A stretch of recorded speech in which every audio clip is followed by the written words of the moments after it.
Magandang araw sa inyong lahat.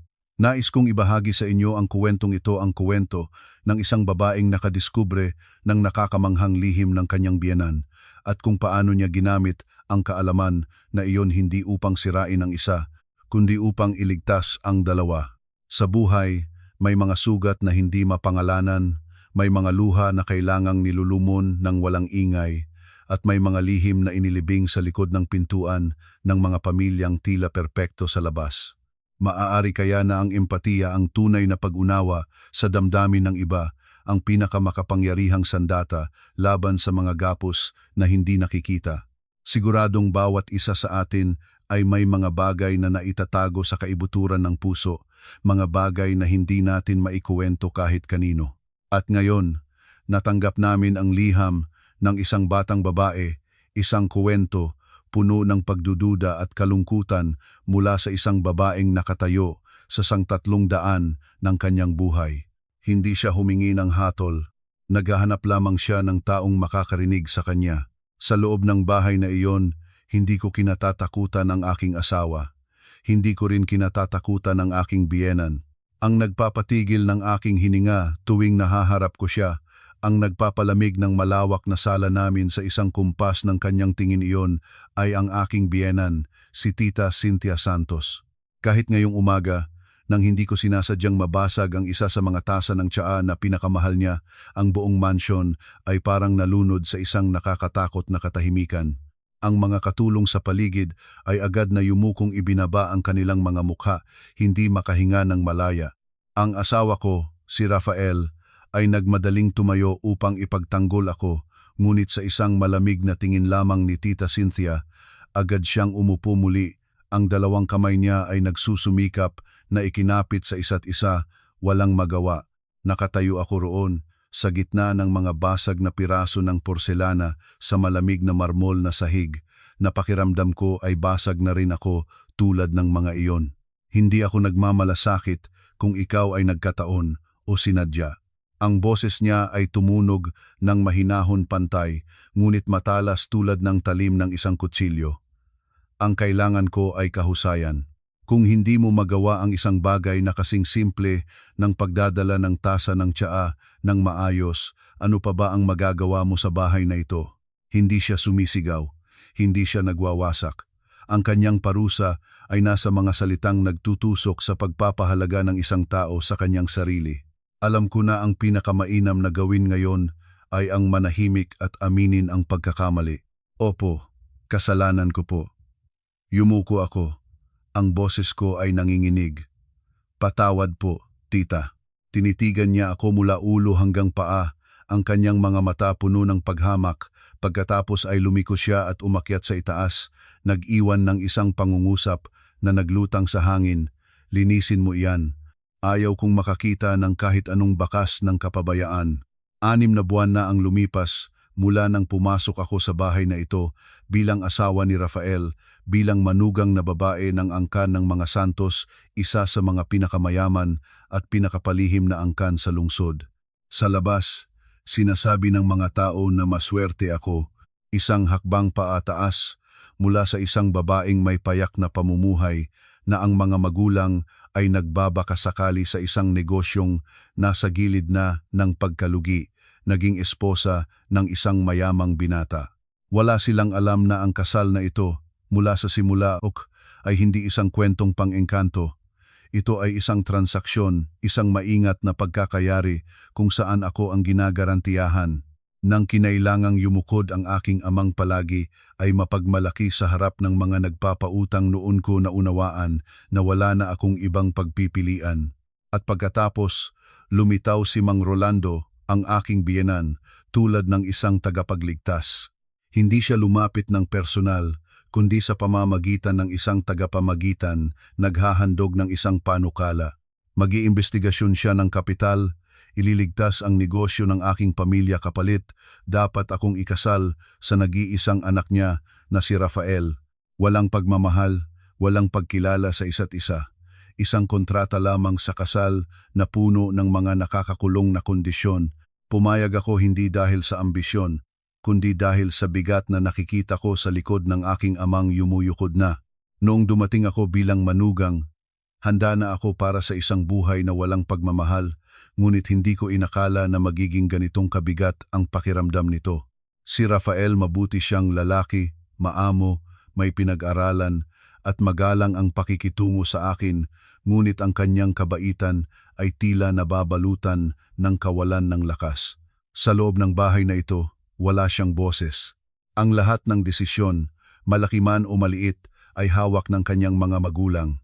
Mahal niya ako, alam ko iyon, ngunit hindi sapat ang kanyang pagmamahal para pangalagaan ako mula sa mga alon ng paghihirap sa loob mismo ng kanyang pamilya. Si Mang Rolando ang may ganap na kapangyarihan.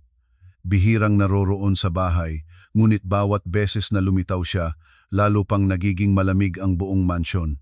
Tinitingnan niya ako bilang bahagi ng kontrata, isang pamumuhunan na dapat magbunga. Bihirang magsalita sa akin, ngunit bawat salita ay isang utos. Ngunit ang direktang nagdudulot ng takot at pagpindot sa akin araw-araw ay si Tita Cynthia, isang magandang babae, isang matingkad at mapuring kagandahan ng isang taong sanay sa kaginhawaan. Pinamumunuan niya ang lahat ng bagay sa bahay ng may bakal na kamay. Mula sa paglalagay ng bulaklak sa lalagyan hanggang sa menu ng bawat kainan, lahat ay dapat ayon sa kanyang kagustuhan. At ako, isang manukang babaeng galing sa simpleng pamumuhay, ang kanyang pangunahing target ng pagtatama at pagpapabuti. Sinabihan niya akong hindi sapat ang aking paglalakad, hindi sapat ang aking pagsasalita, hindi alam pumili ng damit na bagay sa isang mayamang pamilya. Bawat puna niya, bagaman sinasabi ng payak ang tono, ay tulad ng karayom na tumatusok sa aking pagpapahalaga sa sarili. Ngunit ang kakaibang bagay ay kahit ganoon ang pakikitungo niya sa akin, hindi ko talaga siya kinapupuutan. Sa pamamagitan ng sensitibidad ng isang taong nag-aral ng psikolohiya, napagtanto ko na may isang bagay na hindi tama sa likod ng kanyang malamig at makapangyarihang hitsura ay isang malalim na kalungkutan, isang pagkatuyo sa puso na walang katulad. Madalas kong masumpungan siyang nakaupo ng mag-isa ng maraming oras sa likurang hardin, tahimik na nakatingin sa walang tukoy na direksyon, ang kanyang mga matang maganda ngunit walang laman. Sa mga sandaling iyon, hindi na siya ang matriarka ng mga santos, isang nag-iisang babae na nakakulong sa kanyang sariling karangyaan. At nagsimula akong magmasid ng mabuti. Napansin ko na sa mga hapon, kapag wala si Mang Rolando sa bahay, mayroon siyang mga palihim na tawag sa telepono. Papasok siya sa kanyang sariling opisina at isasara ang pinto. Isang beses, habang nagdadaan ako, ang pinto ay hindi na isara ng ganap at narinig ko ang kanyang boses. Isang boses na ganap na naiiba sa nakasanayan ko.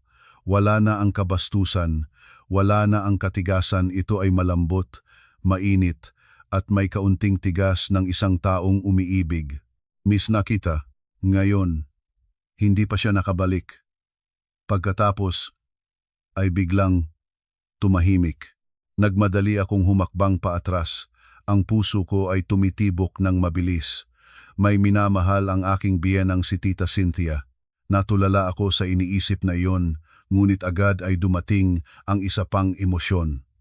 Bakit hindi ako natutuwa na nalaman ko ang kanyang lihim? Bakit hindi ko naiisip na gamitin ito laban sa kanya para gumanti sa lahat ng ginawa niya sa akin?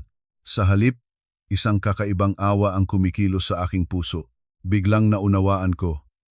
Ang kanyang kabagsikan ay maaaring isang balot lamang na nagtatago ng isang pusong nagnanasa ng pagmamahal, isang buhay na hindi kumpleto. Ang babaeng ikinaayaw ko pala, isa rin siyang taong dapat kaawaan. At nalaman ko na para mabuhay at maibalik ang aking kalayaan sa loob ng gintong kulungang ito, ang tanging sandata ko ay hindi luha kundi pag-unawa. Kailangan kong malaman kung sino ang lalaking iyon sa telepono at ano ang lihim ng kanyang sakit. Isang baliw at matapang na plano ang nagsimulang bumuo sa aking isipan. Hindi ko siya ilalantad, tutulungan ko siya. Gagawin ko ang aking pinakamalaking kaaway na maging aking tanging kakampi at magkasama babaguhin namin ang takbo ng tadhang ito. Mula sa sandaling iyon, bawat kilos ko sa loob ng bahay ay may ibang layunin. hindi na ako isang manukang babaeng nagtitiis lamang ng nakayuko. Naging isang tahimik na tagamasid ako, isang di sinasadyang psychologist sa loob mismo ng pamilya ng aking asawa. Nagsimula akong mapansin ang pinakamaliit na detalye. Napansin ko kung paano bahagyang kumurugas ang noo ni Tita Cynthia tuwing maririnig niya ang sasakyan ni Mang Rolando mula sa malayo, hindi isang kurusnot ng pag-abang, kundi ng pagod at pag-iingat.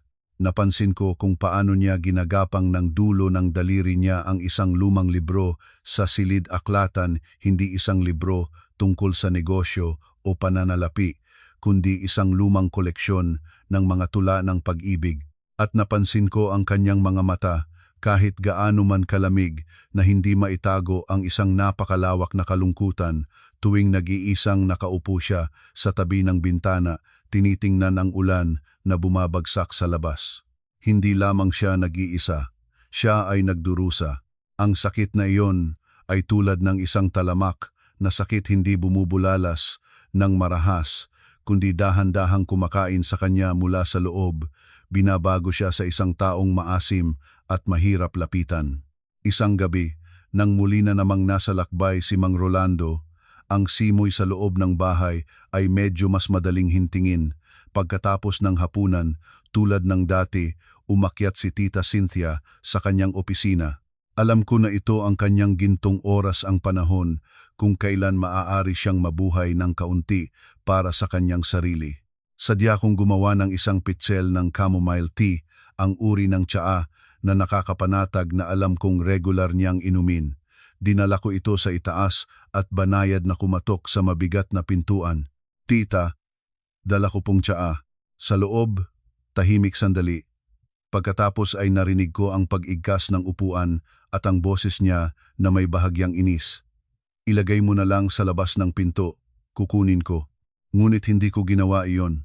Nanatili akong nakatayo roon, matiyagang naghihintay. Alam ko na kung aatras ako, hindi ko kailanman mababasag ang yelong ito. Ilang minuto pagkatapos, marahil dahil sa pagkainip, binuksan niya ang pinto. Ang kanyang mukha ay nagpahayag ng pagtataka at inis nang makita niya akong nakatayo pa rin doon. Bakit hindi ka pa umalis? Ngumiti ako, isang napakagaang ngiti. Masarap ang tsaa kapag mainit, tita, at natatakot akong lumamig kung iwanan ko sa labas. Iniabot ko ang pitsel papunta sa kanya. Tumingin siya sa akin. Pagkatapos sa pitsel na nagbibigay ng usok at ang kanyang mga mata ay bahagyang nag-alinlangan. Sa huli ay binuksan niya ang daan para makapasok ako. Sige, pumasok ka. Ang kanyang opisina ay marangya, ngunit malamig, lahat ay nakaayos ng maayos hanggang sa puntong pakiramdam ay walang puso. Sa mesa, katabi ng mamahaling computer, isang lumang telepono. Nang ilagay ko ang pitsel, mabilis na suminghap ako sa screen ng computer, hindi mga chart ng stock market o mga kontrata sa negosyo. Ang screen ay nagbukas ng isang website tungkol sa sining at doon ay isang larawan ng pagsalunga ng araw sa dagat. Isang larawang puno ng kalungkutan, ngunit napakaganda. Nagbuhos ako ng tsaa sa tasa, ang aroma ng chamomile ay kumakalat sa buong silid. Napansin ko na madalas kang hindi nakatutulog, tita. Nakakatulong ang tsaang ito para makatulog ng maayos. Hindi nagsalita si Tita Cynthia. Hinawakan lamang niya ang tasa, ang init mula dito ay tila nagpalambot din ng kaunting tensyon sa kanyang mukha. Sinimsim niya ang isang maliit na higop, ang mga matang halos ipinikit. Kaya mo palang mag-alaga ng iba. Ang kanyang boses ay may bahagyang pag-uusig, ngunit nawala na ang kakabit na talim. Hindi ako sumagot.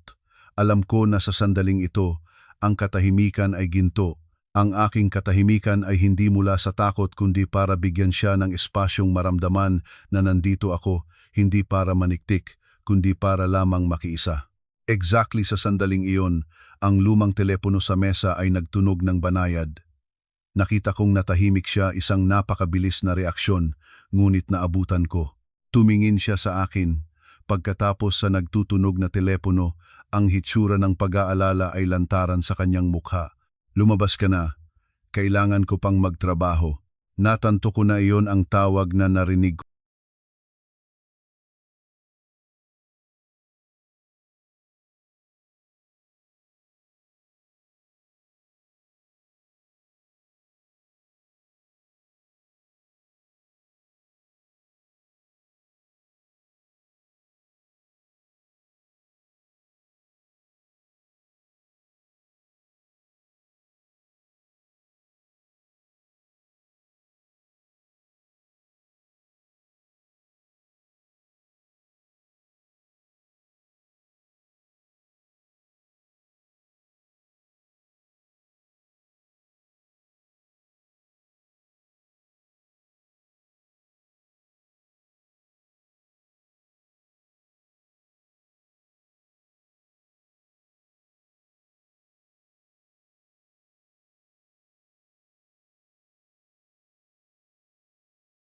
niya ay nabitin.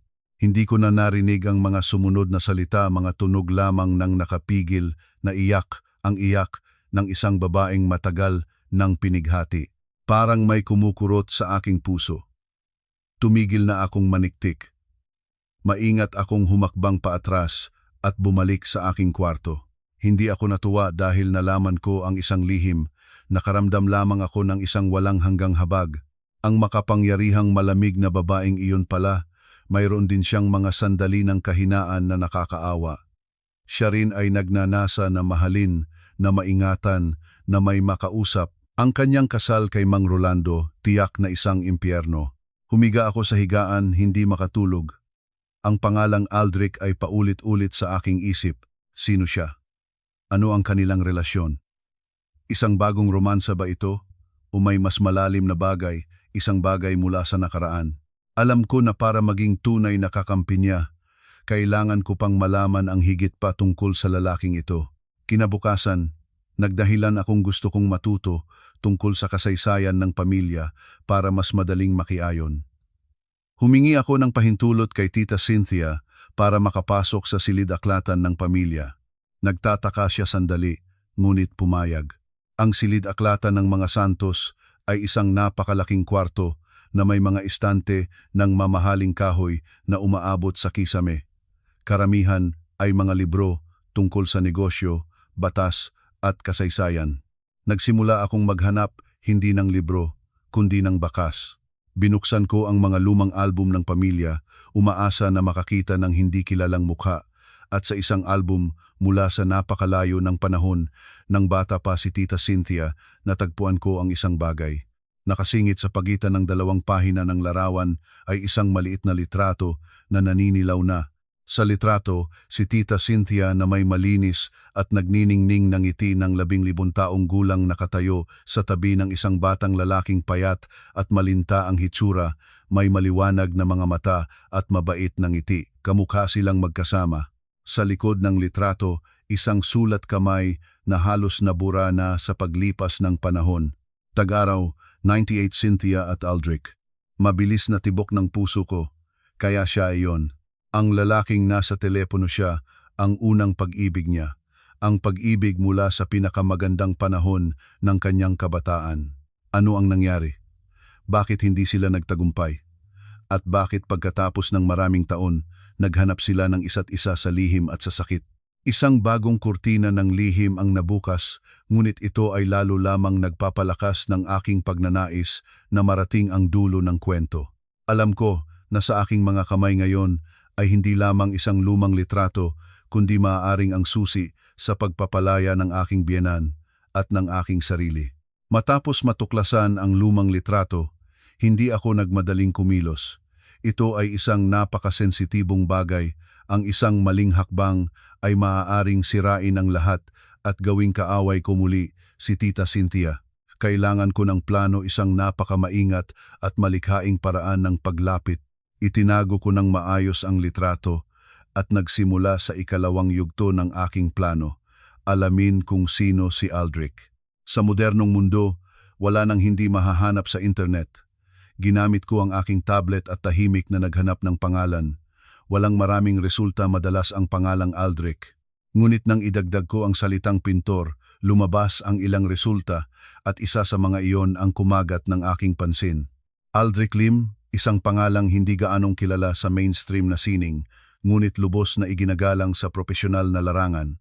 Espesyalista sa oil painting ng dagat at ang kanyang estilo ay inilalarawan bilang romantiko at makulay, ngunit may malalim na kalungkutan. Tiningnan ko ang kanyang mga obra. Tama, napakaganda. Mga larawang paglubog ng araw sa dagat, may purple, orange at gintong kulay na nakakaakit, ngunit nagdudulot ng kalungkutan sa puso. Ipinaalala sa akin ang larawan na nakita ko sa screen ng computer ni Tita Cynthia noong araw. Sigurado akong iyon ay obra ni Aldrich. Kaunti lamang ang impormasyon tungkol sa personal na buhay ni Aldrich. Alam lamang na payak ang kanyang pamumuhay. Ang asawa niya ay namatay ilang taon na ang nakakaraan dahil sa sakit at wala silang anak. Lahat ng piraso ay dahan-dahang nagkakasama. 2 tao, dalawang dinatapos na unang pag-ibig. Pagkatapos ng matagal na paghihiwalay, kapag pareho na silang hindi kumpleto, naghanap sila ng isa't isa para magbigay ng init sa mga kaluluwa na sobrang pagod na. Ang kanilang pagmamahal ay hindi pangangalunya ng laman, ito ay ang huling sandigan ng dalawang kaluluwa na magkaibayo. Naunawaan ko iyon at lalo akong naawa sa aking biyenan. Kailangang itago niya ang pag-ibig na ito, itago ang tunay niyang sarili sa loob ng maraming taon upang mabuhay sa isang kaayos na kasal para matupad ang tungkulin bilang asawa, ina at matriarka ng angkan. Ang kanyang kabagsikan ay maaaring paraan lamang ng kanyang pagtatanggol para lumikha ng ligtas na agwat sa pagitan niya at ng lahat para walang makakita ng kanyang kahinaan at sakit. Dumating ang araw na kailangan akong kumilos. Hindi ko kayang sabihin ng diretso na alam ko ang lahat.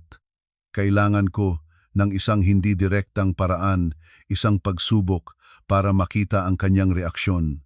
Nagdesisyon akong gamitin ang sining bilang tulay. Alam ko na sa bahay ay may maliit na gallery kung saan nakalagay ang mga obra ng mahuhusay na artista na binili ni Mang Rolando. Lahat ay gawa ng mga kilalang artista, abstraktong malakas at matapang ayon sa karakter niya. Ngunit napansin ko sa pinakasulok ng gallery, isang tanging obra sa ibang estilo, isang maliit na larawan ng isang nag-iisang bangka sa dagat habang lumalubog ang araw, isang larawang walang pirma. Nagkaroon ako ng hinala, ito ay obra ni Aldrich. Kinabukasan, sa hapunan nang naroroon ang lahat ng pamilya, sinimulan ko ang aking pagsubok. Naghintay ako ng sandali ng katahimikan sa pag-uusap, pagkatapos ay lumingon kay Tita Cynthia, ang aking boses ay natural at halatang walang mali siya. Tita, kahapon po ay napunta ako sa gallery ng bahay natin at tiningnan ko ang mga obra. Napakaganda po, lalo na ang maliit na larawan ng bangka sa sulok. Hindi ko po alam kung kanino, ngunit sa pagtingin ko roon ay naramdaman ko ang kapayapaan kahit may kaunting kalungkutan. Biglang tumigil ang buong hapagkainan. Naramdaman ko ang matalas na tingin ni Mang Rolando na dumudunog sa akin. Si Rafael ay tumingin din sa akin nang may pagtataka, ngunit ang aking pinagtutuunan ay si Tita Cynthia. Ang kamay niya na may hawak na kutsara ay natigil sa hangin. Namutla siya. Sa isang sandali, kahit nag-ingat siyang itago ito ng mabilis, nakita ko siyang lumunok ng walang laway, basta-bastang obra iyon. Binigay ng sinuman noong nakaraan, hindi ko na matandaan. Ang boses niya ay malamig pa rin, ngunit may bahagyang panginginig na tanging ang maingat na tagamasid lamang ang makakapansin. Nagngit-ngit si Mang Rolando. Mga obra ng mga kilalang artista sa mundo ang hindi mo pinapansin at ito pa ang napagtutuunan mo? Ganyan lang ang iyong panlasa. Tila natakot akong yumuko. Opo, paumanhin po, Tito. Ngunit sa loob ko, alam ko na ang aking pagsubok ay nagtagumpay. Ang reaksyon ni Tita Cynthia ay nagsabi ng lahat. Ang obra na iyon ay siguradong isang mahalagang alaala, isang tali sa lalaking nagngangalang Aldrich.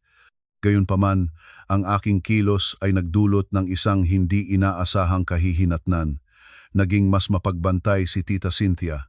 Sa kanyang isipan, sinusubukan ko siyang guluhin na alam ko na ang isang bagay at naghahanap ng paraan para takutin siya. Mula noon, naging mas mahigpit pa ang pakikitungo niya sa akin. Binigyan niya ako ng mas maraming gawain, binabatikos sa bawat maliit na pagkakamali. Minsan ay pinilit niya akong isulat muli ang buong talaan ng kasaysayan ng pamilya, isang walang kwentang at nakakapagod na trabaho dahil sa isang maliit na tulo ng tubig sa mesa. Ang mga katulong ay nakatingin sa akin ng may pagkaawa. Si Rafael ay humihinga lamang ng malalim sa kawalan niya ng lakas. Napagtanto ko na ang aking plano ng paglapit ay tila humampas sa dingding. Ang aking pagmamalasakit ay naipakahulugang paniktik. Kailangan ko ng patunay ng pagkakataon kung saan maaari kong ipakita ang aking katapatan. At dumating ang pagkakataon na iyon, isang hapon na maulan. Habang paakyat ako sa itaas, narinig ko ang mga boses na nagtatalo mula sa kwarto ng aking mga biyenan. Hindi ito ang malambot na tono, sa telepono ito ay isang harapang away.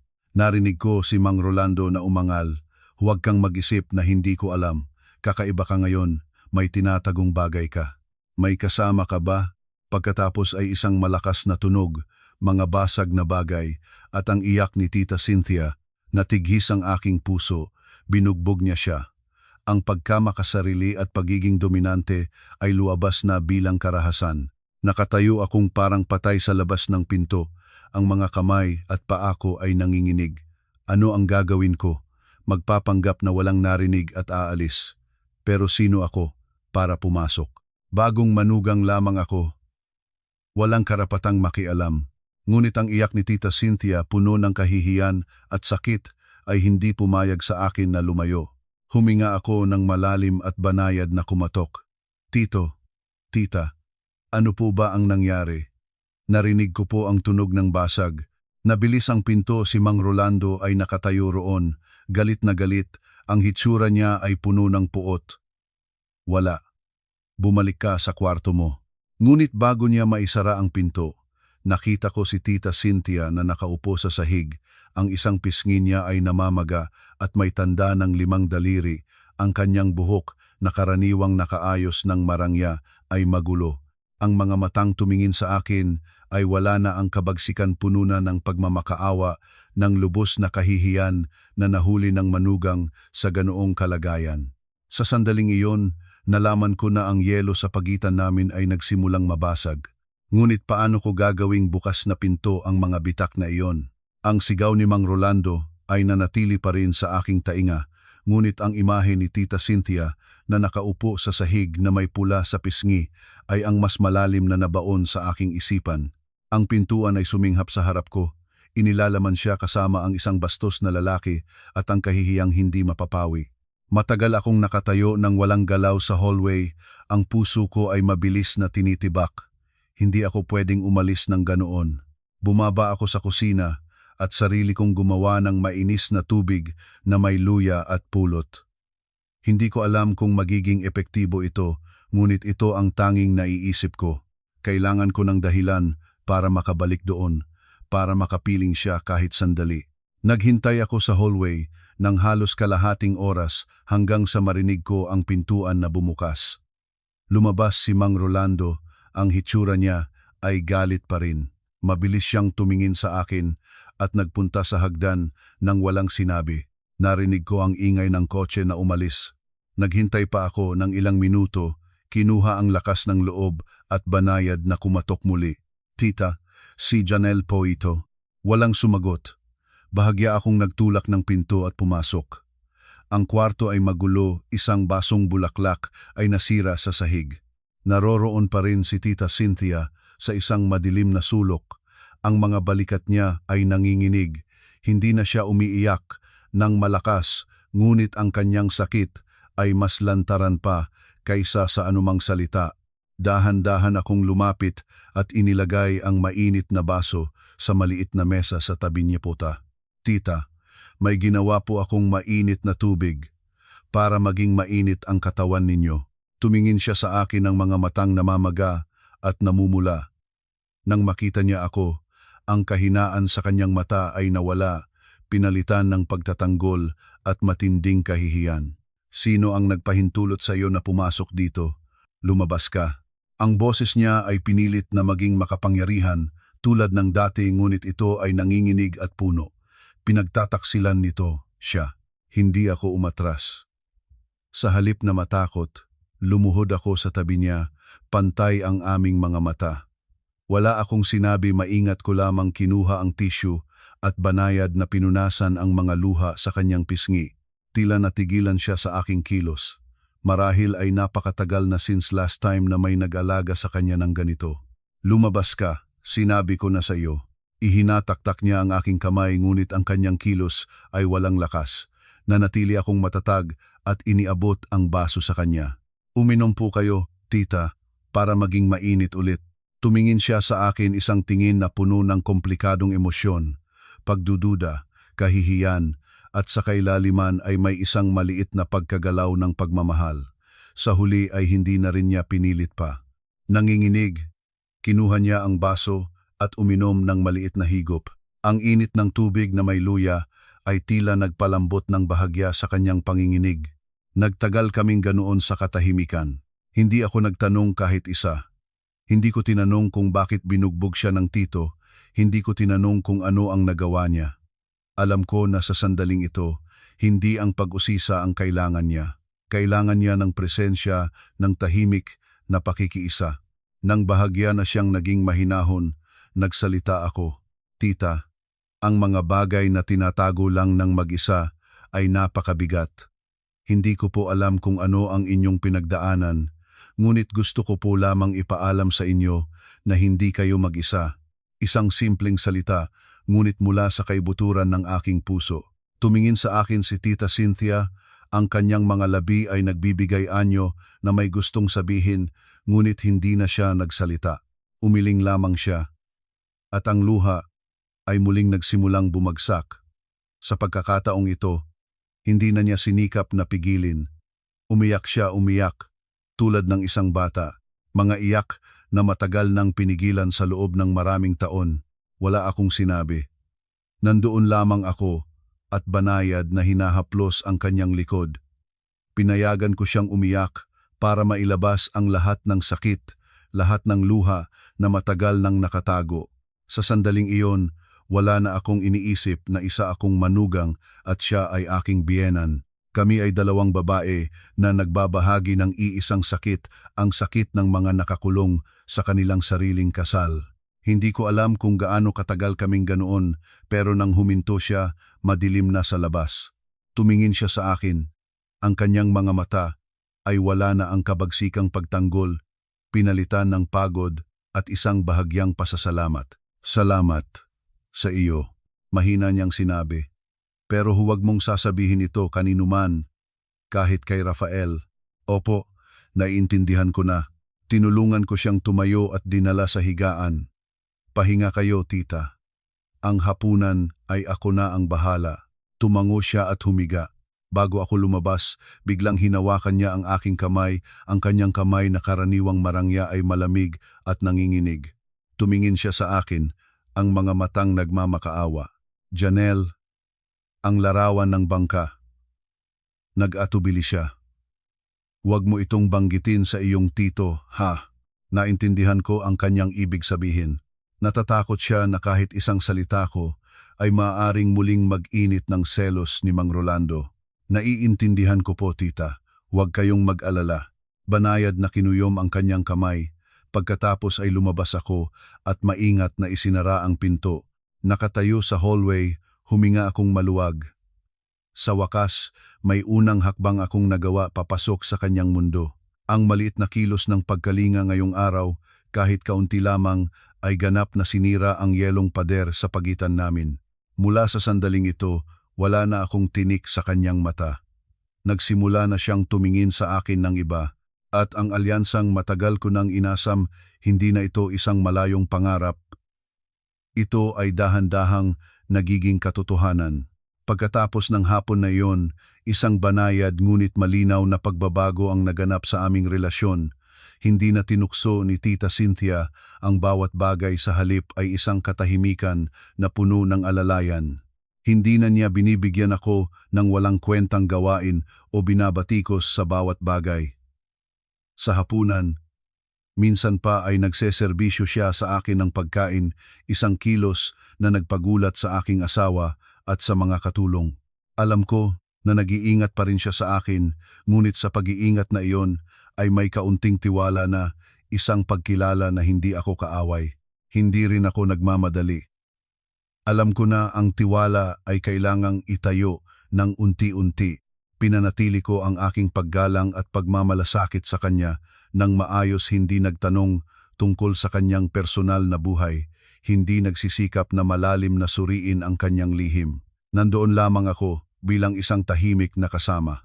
Naniniwala akong kapag dumating ang tamang oras, siya na mismo ang magbubukas ng kanyang puso. At dumating ang sandaling iyon nang mas mabilis kaysa sa aking inaasahan. Isang linggo pagkatapos, muli ring lumayo si Mang Rolando para sa isang matagal na biyahe sa ibang bansa. Ang kanyang kawalan ay tulad ng isang hangin na nagpalis ng masamang amoy ng paghihigpit sa buong bahay. Gabing iyon, habang nagbabasa ako sa aking kwarto, kumatok si Tita Cynthia. Nagulat ako at agad na binuksan ang pinto. Nakadamit siya ng kaswal, isang payak na damit na sutla, walang makeup. Mas maamo ang hitsura niya at mas pagod din ng higit. Maaari ba akong makipag-usap sa iyo sandali? Sige po tita, pumasok kayo. Inupo ko siya sa sofa at ako ay umupo sa upuan sa harap. Nanahimik siya ng matagal, ang mga mata ay nakatutok sa isang walang tiyak na puntong sa kwarto. Matiyaga rin akong naghintay. Alam ko na nagsasagawa siya ng matinding pagtatalo sa sarili. Sa wakas, malalim siyang huminga, isang buntong hininga na nagdadala ng bigat ng maraming taon. Ang lalaking iyon, sinimulan niya, ang boses ay pabulong na parang natatakot na marinig ng iba. Ang taong narinig mo sa telepono ang nagpinta ng larawang bangka, ang pangalan niya ay Aldrich. Tumingin siya ng diretso sa akin tulad ng isang kumpisal, ng isang pagtitiwala. Siya ang aking unang pag-ibig. At pagkatapos, tulad ng baradong pader na nabiyak, nagsimula siyang ikuwento ang kanyang buhay. Isang kwentong naniniwala akong hindi pa niya ikinuwento kahit kanino. Siya at si Aldrich ay lumaki ng magkasabay sa isang maliit na bayan, barkada mula pagkabata. Ang kanilang pagmamahal ay malinis at maganda tulad ng mga pintorong gawa ni Aldrich. Sama-sama silang nangako, sama-sama nilang napangarap ang kinabukasan, isang maliit na tahanan at mga anak. Ngunit pagkatapos, nagkaroon ng pagkabigo ang pamilya ni Tita Cynthia. Ang negosyo ng kanyang ama ay bagsak sa gilid ng paglulugi at lumitaw si Mang Rolando, isang batang mapagkakatiwalaan, mayaman at ambisyoso. Niligpit ako ng aking pamilya. Titigil ang boses niya. Sinabi nila na ito ang aking responsibilidad, isang sakripisyo para sa angkan. Umiyak ako, nagmamakaawa, nagutom pa ako sa sarili ngunit walang nakinig. Nakaramdam ako ng matinding kasakitan.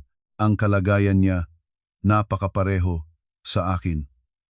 Isang kasal na inayos, isang sakripisyo para sa pamilya.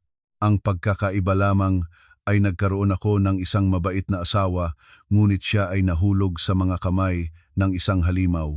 Noong umalis ako sa aming bahay, nagpatuloy si Tita Cynthia, ang luha ay bumabagsak na ngayon. Nakatayo si Aldrich sa dulo ng daan. Hindi siya nagsalita, nanatili lamang siyang nakatayo, nakatingin sa akin. Ang kanyang mga mata, hindi ko na malilimutan sa buong buhay ko. Puno siya ng sakit, ng pag-asa na nasisira, ng desperasyon. Lumingon ako, hindi ko siya mahanapan ng mukha. Mula noon, nawala ang aming ugnayan. Ang buhay niya, pagkatapos eksaktong katulad ng aking naiisip. Si Mang Rolando ay isang may-ari ng bahay, dominante, mapang-abuso. Tinitingnan niya si Tita Cynthia bilang dekorasyon, kasangkapan para sa pagpapalaki ng anak at para ipagmalaki sa iba. Hindi niya kailanman iginagalang siya, madalas siya ay pinahihiya sa harap ng ibang tao at hindi siya tapat. Marami siyang kabit sa labas, umiinit na sinabi ni Tita Cynthia. Nagtangka akong maghiwalay ngunit tinakot niya na sirain ang reputasyon ng aking pamilya at para kay Rafael din. Hindi ko maaring hayaang lumaking ang aking anak sa isang sirang pamilya.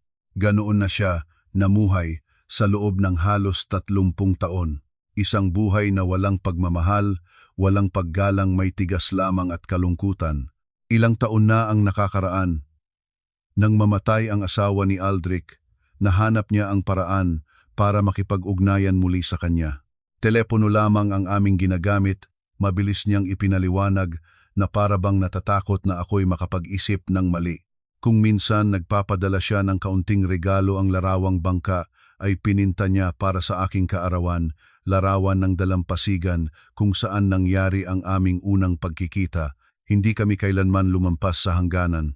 Dalawang matandang mag-isang tao lamang kami na naghahanap ng init para sa aming nalalabing mga araw. Ngunit kahit ganoon lamang, nararamdaman ko na may pagkakasala ako sa pamilya, nararamdaman ko na may kasalanan akong ginawa sa aking anak. Yumuko siya, ang dalawang kamay ay nakatakip sa kanyang mukha at umiyak ng malakas. Lumapit ako, umupo sa tabi niya at niyakap ang kanyang payat na balikat na nanginginig.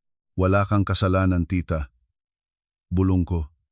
Hindi ka ang may kasalanan. Ang pagmahal sa isang tao at ang pagnanais na makapiling siya ay hindi kailanman mali.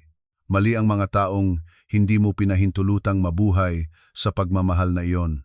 Ang aking yakap at salita ay tila nakarating sa pinakakaibuturan ng kanyang puso.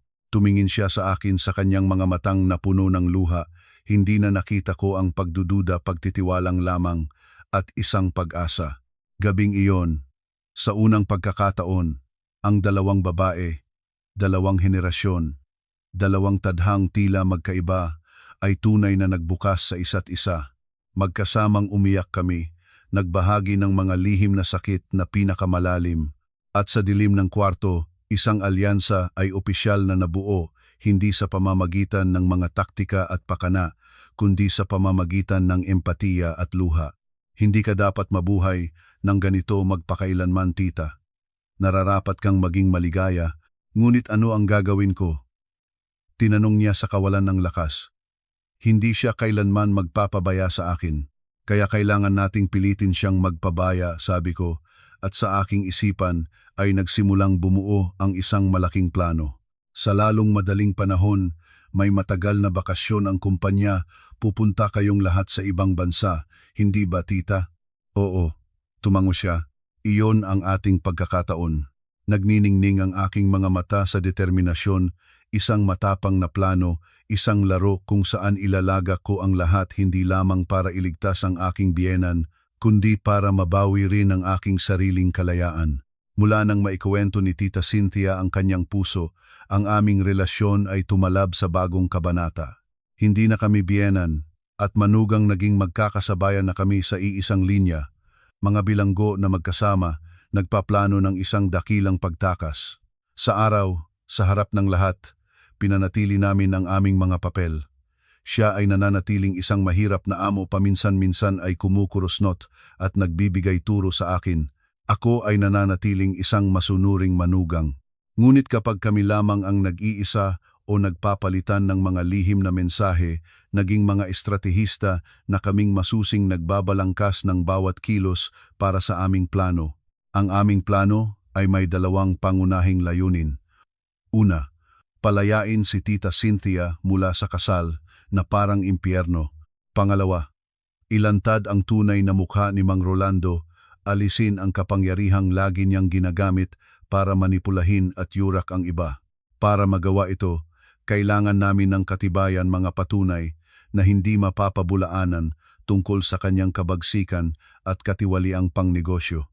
At ako na may kalamangan bilang isang taong halos hindi pinapansin, isang manugang na hindi masyadong binibigyang pansin ang naging di sinasadyang espiya sa loob ng bahay. Nagsimula akong mamuhay sa dalawang mukha. Nagpapanggap akong lalong masunurin, mapagpasakop at tila simple ang isipan. Sinadya kong gumawa ng mga bagay na pabaya para mas lalong alipustahin ako ni Mang Rolando, para ituring akong isang walang silbing manika, walang halaga, maliban sa pagiging takip-silim ng kanyang anak. Ang paghamak na iyon ay naging perpektong panakip para sa akin. Habang iniisip ng lahat na nandoon lang ako sa kusina, natututo ng ikebana at nagbabasa ng mga nobela, tahimik akong nangongolekta ng impormasyon. Pinanonood ko ang mga tawag sa telepono ni Mang Rolando, pinapanatili sa isipan ang mga pangalan at lugar na binanggit. Nagpapanggap akong nag-aalinis ng kanyang opisina para mapalapit sa mga dokumentong nakaipon. Hindi ko gaanong naiintindihan ang negosyo, ngunit malinaw ang aking memorya. Kinukuha ko ang larawan ng lahat ng nakita ko na parang kahina-hinala gamit ang maliit na telepono na itinago ko at ipinapadala ito sa isang lihim na email na pag-aari ni Tita Cynthia. Ang aming pinakamalakas na kasosyo ay si Aldrich Lim. Hindi lamang siya isang pintor, mayroon din siyang malalim na kaalaman sa pananalapi at batas. Sa pamamagitan ni Tita Cynthia, tinutulungan niya kaming suriin ang mga dokumentong ipinapadala ko, tinutukoy ang mga hindi malinaw na punto, mga tanda ng money laundering, pagtatago ng buwis sa mga proyekto ni Mang Rolando. Lumabas na sa likod ng hitsura ng matagumpay na negosyante, si Mang Rolando ay isang taong walang pinag-aralan na paraan para kumita. Si Aldrich ay nagpakilala rin sa amin ng isang bihasang abogado. Lahat ng aming katibayan at plano ay pinayo ng abogadong ito para matiyak ang legalidad at katumpakan. Alam namin na sa pakikiharap sa isang malikhaing karibal tulad ni Mang Rolando, hindi kami makakagawa ng kahit isang pagkakamali. Samantala, para lumikha ng takip at para maghanda para sa mapagpasyang hakbang, nagsimulang isagawa ni Tita Cynthia at ako ang isang magkasamang proyekto. Sinabi namin sa lahat na gusto naming i-renovate ang likurang hardin gawing isang Japanese style na hardin ng pagmumuni-muni. Ito ay isang perpektong pagdadahilan para regular na lumabas at makipagkita sa mga arkitekto at dalubhasa sa mga halaman. At siyempre, sa mga susog na pagpupulong na iyon, kasama rin ang mga lihim na pagtatagpo sa abogado at kay Aldrich. Si Mang Rolando ay may bahagyang hinala sa simula, ngunit nang makita niyang tunay naman kaming natutuwa sa mga disenyo at mga halaman, ibinaon niya ito. Sa kanyang mga mata, ito ay walang kwentang libangan ng mga babae, hindi sulit ang kanyang oras. Ang kanyang pagmamataas ay ang pinakamapanganib niyang kahinaan at iyon mismo ang aming sinasamantala. Nang dumating ang panahon ng bakasyon, ang bahay ay puno ng paghahanda. Ang buong pamilya ay pupunta sa Europa sa loob ng halos isang buwan. Hindi ko maaaring gumawa ng ordinaryong pagpapanggap na may sakit. Si Mang Rolando ay mapag-alala, magpapadala agad siya ng pansariling doktor para masuri ako. Kailangan ko ng dahilang hindi maaaring mapabulaanan isang dahilang kahit ang doktor ay magpapatunay, at nagsimula akong pag-aralan ang mga alerhiya. Alam ko na maselang ang aking katawan. Natuklasan ko ang isang uri ng pollen na bihirang makita mula sa isang halaman sa mga bundok. Maaring magdulot ng matinding reaksyon sa balat, ngunit hindi mapanganib sa buhay kung maagapan agad. Hiniling ko kay Aldrich sa pamamagitan ng isang kaibigan na hanapin at bilhin ang uri ng pollen na ito. Sa loob ng ilang linggo bago ang biyahe, tahimik akong naglalantad ng sarili dito sa napakamaliit na dosis. Nagsimulang magkaroon ng reaksyon ang aking katawan, mga pula at namumugto sa balat, ubo at bahagyang hirap huminga. Sinabihan ko ang pamilya na marahil ay alerhiya ito sa panahon. Si Tita Cynthia, ang tanging nakakaalam ng totoo, ay nagpanggap na nag-aalala at nagpadala ng doktor para tingnan ako. Siyempre, hindi nahanap ng doktor ang sanhi. Ang rurok ng dula ay kinagabihan bago ang araw ng pagalis ng pamilya nang gumamit ako ng mas malakas na dosis. Namumula ang aking buong katawan, namamaga ang mukha at totoong mahirap na huminga. Labis na naalarma ang buong bahay. Gustong kanselahin ni Rafael ang buong biyahe para manatiling kasama ko. Suminghot si Mang Rolando. Kahit hindi siya nagmamalasakit sa akin, nainis siya na ang manugang ay biglang nagkasakit bago ang biyahe. Agad na tinawag ang pansariling doktor at matapos magsuri, nagbigay siya ng gamot laban sa alerhiya. Si Janelle ay may acute na alerhiya sa isang di kilalang sangkap, marahil pollen o amag sa hangin. Ang kondisyon na ito ay hindi mapanganib, ngunit kailangan ng pagmamasid at paghihiwalay sa malinis na kapaligiran. Tiyak na hindi dapat maglakbay ng malayo, lalo na sa eroplano sa panahon na ito. Ang mga salita ng doktor, tulad ng isang hatol, ngunit ang hatol na aking inasahan at hinangad. Nangilit si Rafael na manatili, ngunit itinaboy siya ni Mang Rolando. Para sa ano pa? May doktor na at mga katulong. Ang biyaheng ito ay may kinalaman sa mahahalagang kontrata, hindi ka maaaring lumiban. Lumingon siya kay Tita Cynthia. Ikaw rin ay ganoon, kailangan kang nandoon para makita ng mga asawa ng aming mga kasosyo. Sa huli, lahat ay sumunod. Ang aking plano ay nagtagumpay, mananatili akong mag-iisa. Kinabukasan, inakay ko ang pamilya papunta sa paliparan. Nakasuot ako ng mask at nagpapanggap na pagod pa. Nang mawala na ang sasakyan nila sa aking paningin, nakatayo ako roon. Isang pakiramdam ng kalayaan ay nagsimulang umalab sa puso ko. Ngunit hindi nagtagal ang gaan na iyon. Nang lumiko ako papasok sa bahay, May isang pamilyar na figura na nakatayo sa pintuan, ang pinakatapat na katulong ni Mang Rolando, Kong Janel. Yumuko siya ng magalang. Inutos po ng pinuno na manatili rito para alagaan kayo sa mga susunod na araw. Parang nahulog ang aking puso sa isang bangin. Ang matandang lobo, hindi pa rin siya ganap na nagtitiwala sa akin. Nag-iwan siya ng isang espiya, isang bantay sa tabi ko.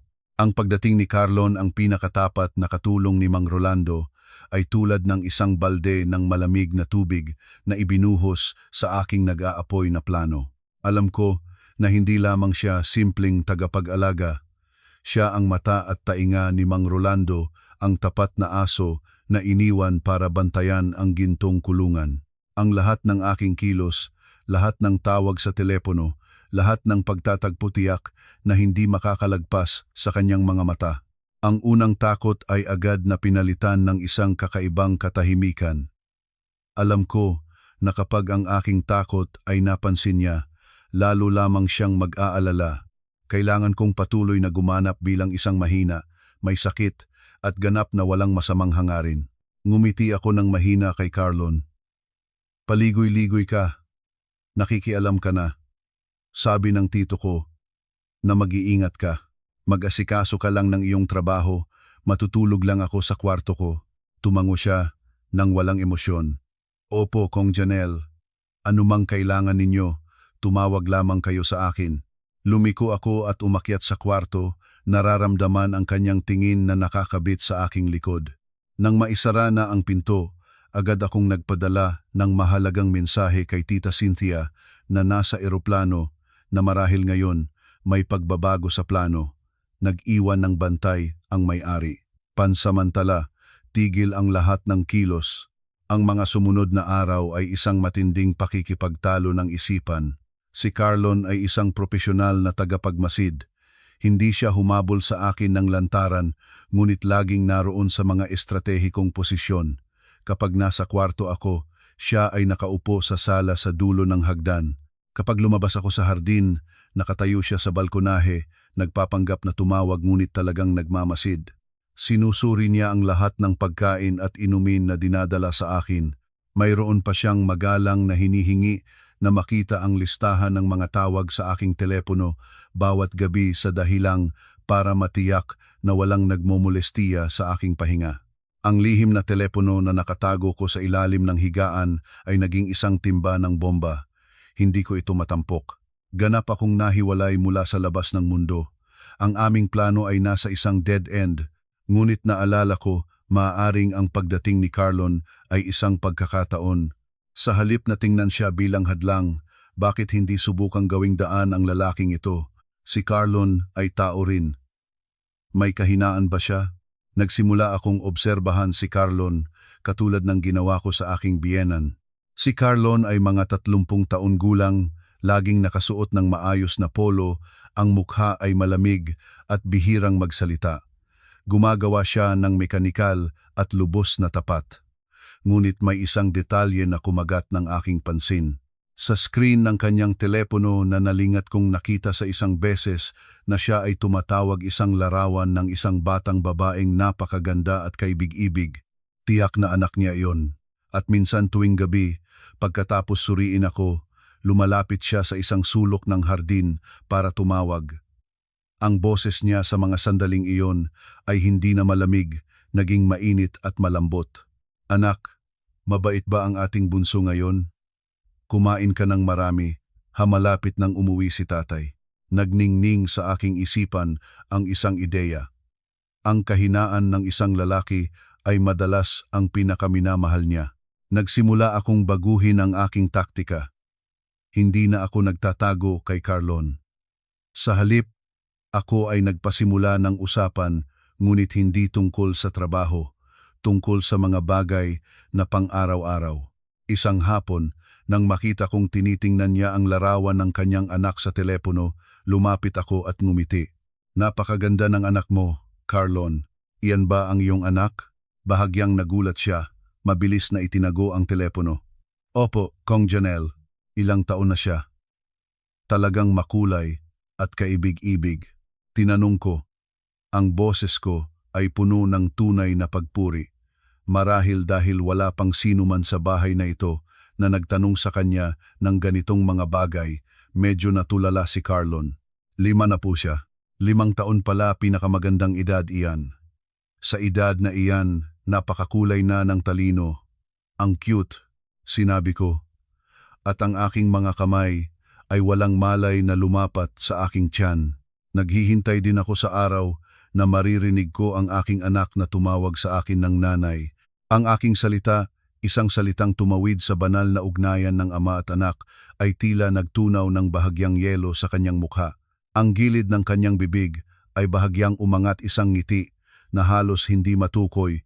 Ang pagiging magulang ay isang kahangahangang bagay, ngunit napakahirap din, Kong Janelle. Mula noon, ang aming mga pag-uusap ay naging mas madalas. Ikinukwento ko sa kanya ang aking mga pag-aalala. Bilang isang unang beses na magiging ina, tinatanong ko siya tungkol sa karanasan sa pag-aalaga ng sanggol. Ginawa ko siyang mula sa isang amo tungkol sa isang kapatid na babaeng nangangailangan ng payo mula sa mas matandang kapatid na lalaki. Hindi ko kailanman tinanong tungkol sa kanyang trabaho, hindi ko ipinakita ang pagkamausisa tungkol kay Mang Rolando. Nanatili lamang ako sa iisang paksa. Mga anak, natumbok ko ang pinakamalambot na bahagi ng puso ng isang lalaking tila gawa ng bakal at nagsimula akong mapansin ang pagbabago sa ugali ni Carlon. Hindi na siya nagbabantay sa akin ng mahigpit. Ang mga pagsusuri sa telepono ay naging mababaw. Mayroon pa nga mga pagkakataon na siya ay naiwang nakalimot ang kanyang telepono sa sala, nagbibigay sa akin ng pagkakataon. Alam ko na nagsisimula na siyang makiramay sa akin. Nakita niya sa akin ang imahe ng isang ina katulad ng kanyang asawa sa bahay at ang kanyang konsyensya ay nagising. At dumating na ang aking pagkakataon. Isang gabi, pagkatapos tumawag sa kanyang anak, bumalik si Carlon sa loob ng bahay na may malungkot na mukha. Tinanong ko siya at hindi na niya itinago. Ikingkwento niya na may sakit ang kanyang anak, mataas na lagnat na ilang araw nang hindi gumagaling. Ang asawa niya sa bahay ay nag-iisa ng pinagagawa ang lahat at mahirap. Sa trabahong ganito, kumikita ngunit walang panahon para sa pamilya. Minsan, hindi ko na alam kung para sa ano ang aking pinagpapalit nito. Huminga siya ng malalim, puno ng pagod at kawalan ng lakas. Alam ko na ito na ang sandali. Carlon, sinabi ko, ang boses ko ay tunay na nagmamalasakit. Ang iyong anak ay kailangan ka ngayon ng higit sa lahat. Umuwi ka ngayong gabi. Natulala si Carlon. Hindi pwede sinabi ng amo ko na hindi malalaman ng tito ko. Pakialam ko na. Sasabihin ko na napagod ako at natulog ng maaga. Umuwi ka, bumalik ka bukas ng maaga. Tumingin si Carlon sa akin. Ang mga mata niya ay puno ng pasasalamat at pag-aalala. Hindi ako gagawa ng kahit anong pabaya. Magtiwala ka sa akin. Sa huli, ang pagmamahal sa kanyang anak ay nanalo sa katapatan sa kanyang amo. Tumango si Carlon. Salamat, Kong Janelle. Totoo akong nagpapasalamat sa inyo. Nagmadali siyang umalis. Nagsara ang tarangkahan ng bahay sa kanyang likod. Sa unang pagkakataon, tunay na nag-iisa ako sa bahay. Mayroon akong isang gabi, isang mahalagang gabi para gawin ang lahat ng kailangan. Sa sandaling nagsara ang pinto sa likod ni Carlon, ang buong malaking bahay ay naging kasing tahimik ng libingan. Ngunit ang katahimikang ito ay hindi na nagdadala ng pabigat na pakiramdam. Ito ang katahimikan ng pagkakataon, ng kalayaan. Mayroon akong 8 oras mula ngayon hanggang sa madaling araw, bago bumalik ang bantay, 8 oras para ibalik ang laban. Ang aking puso ay tumitibok tulad ng tambol, ngunit ang aking isipan ay kakaibang malinaw. Hindi ko pinahintulutan ang sarili ko na matakot o mag-aksaya kahit isang segundo. Ang unang ginawa ko ay tumakbo papunta sa kwarto ni Tita Cynthia. Nagbigay siya sa akin ng reserba na susi bago umalis. Binuksan ko ang pinto. Ang kanyang kwarto ay maayos, ngunit puno ng kalungkutan. Dumiretso ako sa kanyang dresser at binuksan ang lihim na drawer na itinuro niya sa akin. Sa loob ay isang buwig ng maliliit na susi. Ito ang susi sa lahat ng madilim na lihim ni Mang Rolando. Susi sa kanyang pansariling opisina, sa kanyang alkansya, at sa isang lihim na kwarto sa ibaba ng bahay na kahit si Tita Cynthia ay hindi pa napasok. Hawak ko ang buwig ng mga susi. Nararamdaman ang bigat nito sa aking palad, bigat ng katotohanan at ng panganib. Ang susunod na target ko ay ang opisina ni Mang Rolando, ang lugar na tinatawag na hindi mapasok. Ang mabigat na pintuang kahoy ay may 2 kandado mekaniko at elektroniko. Ginamit ko ang susi ni Tita Cynthia para sa mekanikal. Ang elektronikong kandado ang talagang hamon. Maraming beses ko nang napansin si Mang Rolando na nagtatakda ng password.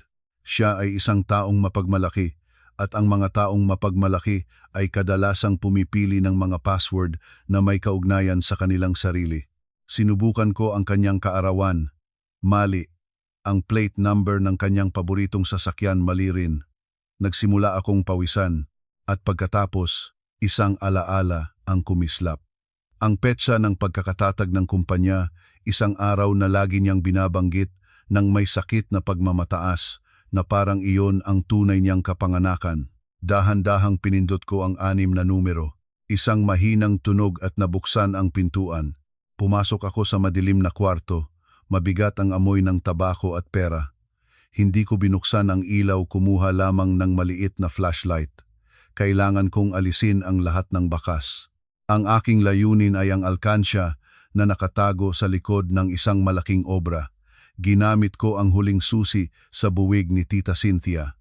Ang mabigat na pinto ng alkansya ay nagbukas, at sa loob ay hindi ginto o alahas. Puno ito ng mga dokumento, mga makapal na kwaderno at mga USB. Nandito na. Ito ang puso ni Mang Rolando. Wala akong sapat na panahon para basahin ang lahat. Inilabas ko ang aking lihim na telepono at nagsimulang kumuha ng larawan ng bawat pahina.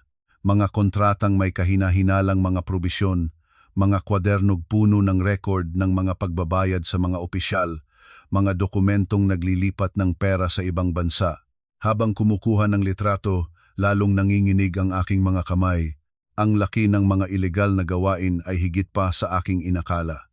Hindi lamang pagtatago ng buwis, sangkot siya sa money laundering, pangingikil at manipulasyon ng mga proyekto sa lupa. Siya ay tunay na isang kriminal na nagsuot ng damit ng negosyante. Habang kumukuha ng litrato ng mga huling dokumento, isang itim na folder sa sulok ng alkansya ang kumuhang aking pansin. Walang nakasulat dito. Nabuksan ko, at sa loob ay hindi mga papel ng negosyo. Ito ay isang medikal na record at ilang mga litrato. Halos tumigil ang aking puso nang mabasa ko ang mga titik sa record. Pasyente, Milagros Santos. Diagnosis, postpartum depression. Namatay sa aksidente sa sasakyan. Milagros Santos. Pamilyar ang pangalang iyon, at napatigil ako nang mapagtanto ito ang pangalan ng unang asawa ni Mang Rolando, ang inang namatay ni Rafael. Ayon sa lahat ng nalaman ko, namatay siya sa isang aksidente sa kotse ng matagal na. Ngunit bakit ang kanyang medikal na record ay nakatago sa alkansya tulad ng isang pambansang lihim? Ibinalik ko ang mga pahina, binasa ang mga sulat ng psikiatriko. Ang pasyente ay nagpapakita ng mga tanda ng pisikal at emosyonal na pang-aabuso sa matagal na panahon. Ang pasyente ay palaging namumuhay sa takot at pag-aalala at may intensyon ng pagpapakamatay. Nanginginig ang aking mga kamay nang hawakan ang mga litrato. Inilabas ng palihim signang. Milagros na may mga asul na pasa sa kanyang mga braso at gilid ng bibig, ang mga matang walang buhay at puno ng pagkawala ng pag-asa. Ang kanyang pagkamatay ay hindi isang simpleng aksidente, at biglang isang kakaibang tunog mula sa pintuan. Isang kaunting ingay tulad ng sinisikap ng isang tao na buksan ang pinto. Ang aking puso ay halos lumabas sa aking dibdib. Bumalik na ba si Carlon? O isa sa mga katulong? Nagulat ako. Mabilis na inibalik ko ang lahat sa alkansya. Isinara ito. Ibalik ang obra sa dating posisyon. Pinigilan ko ang aking hininga. Nakinig, walang ingay na sumunod. Marahil ay naisip ko lamang, ngunit hindi ko mapigilan ang pag-aalala. Nagdesisyon akong umalis agad, ngunit bago ako lumayo, ginawa ko ang isang bagay na hindi ko alam kung ito ay matalino o pagkakamali. Kinuha ko ang folder ng medikal na record ni Gning. Milagros. Ang intuition ko ay nagdidikta ito ang maaaring maging pinakamakapangyarihang sandata, ang mapagpasyang dagok na maaaring ganap na mabago ang sitwasyon. Itinago ko ang folder sa ilalim ng aking damit at dahan-dahang lumabas ng kwarto, inisara ang pinto ng maayos.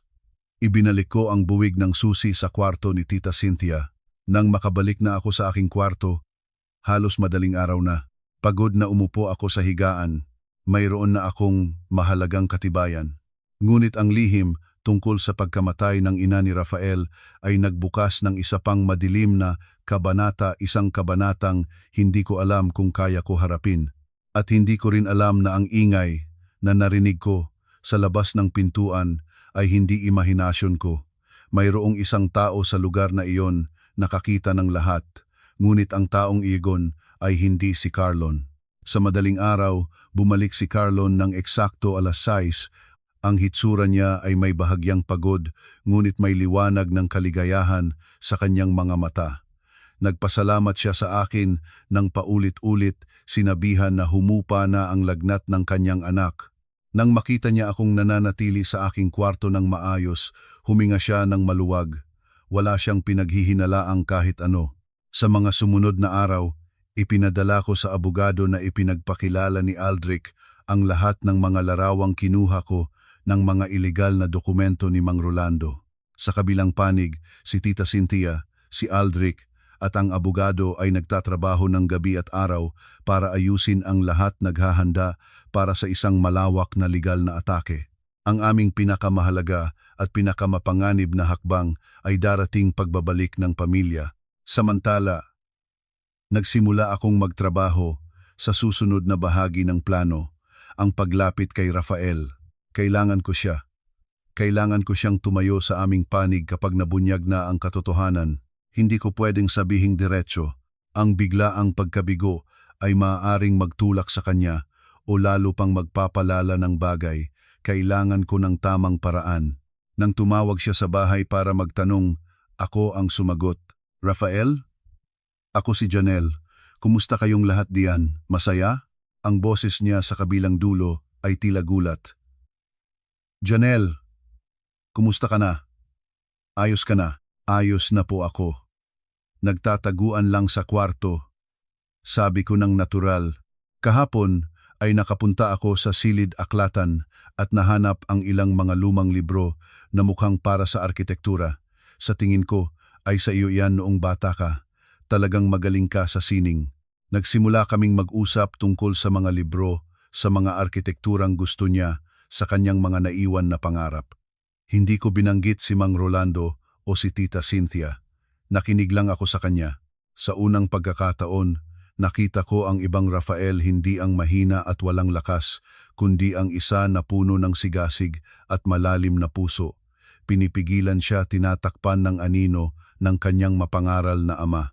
Pinanatili ko ang ganitong mga pag-uusap sa loob ng ilang araw. Dahan-dahan, nagsimula siyang maging mas bukas sa akin. Tinitingnan niya ako bilang isang tunay na kaibigan, ang tanging tao sa bahay na talagang nakaintindi sa kanya. At pagkatapos, nagdesisyon akong ito na ang tamang oras. Sinabihan ko siya na nahanap ko ang isang lumang kahon sa itaas at sa loob ay ilang lumang alaala ng kanyang ina, pati na rin ang isang maliit na kwaderno na mukhang para sa kanya. Hindi ako nangahas na basahin ito, Rafael. Sa tingin ko ay dapat sa iyo na ibigay ito. Sa kabilang dulo ay tumigil siya. Ang kanyang hininga ay naging mabilis. Kwaderno ng aking ina? Bakit hindi ko alam dati? Hindi ko rin alam. Itago lamang ito ng mabuti. Alam ko na nagsisinungaling ako, gumagawa ng isang dula, ngunit ito ang tanging paraan. Kailangan niyang sariling matuklasan ang katotohanan. Maaari mo ba akong basahan ng isang bahagi? Hiling niya. Isa lamang. Gusto kong marinig ang boses ni nanay. Huminga ako ng malalim. Binuksan ko ang medikal na record at nagpanggap na nagbabasa ng kwaderno. Pinili ko ang mga pinakamasakit na bahagi. Petsa, ngayon ay nagalit na naman siya dahil sa napakaliit na bagay. Inihagis niya ang palayok na pinakamahal ko. Ang mga basag na piraso ay nagkalat tulad ng aking puso. Takot na takot ako, hindi ko masabihan kahit sino ano na ang dapat kong gawin. Nagbasa ako, ang aking boses ay nanginginig, subukang tularan ang sakit ng isang desperadong babae. Sa kabilang dulo, walang sumagot, mga tunog lamang ng nakapigil na iyak. Nagpatuloy akong magbasa. Petsa, ang aking Rafael ay nag-score ng perpekto ngayon. Ipinagmalaki niya ito sa kanyang ama, ngunit umaalis lamang siya nang walang sinabi. Nakita ko ang lungkot sa mukha ng aking anak at nasaktan ang aking puso. Sinta, paumanhin ng iyong ina na hindi kita nabigyan ng isang ganap na ama. Tama na, ang boses ni Rafael ay basag na. Huwag ka nang magbasa pa, Janelle, pakiusap. Nagiiyak siya tulad ng isang bata. Ang sakit ng pagkawala ng ina. Ang mga nakaimbak na luha, parang lahat ay sumabog sa bawat salita. Pasensya na, hindi dapat sinabi ko sa iyo ang mga bagay na ito. Hindi mo kasalanan, sinabi niya sa gitna ng iyak. Salamat sa pagpapaalam sa akin. Natapos ang tawag. Ngunit alam ko na isang butil ng pagdududa ng katotohanan ay naplatang sa puso ni Rafael.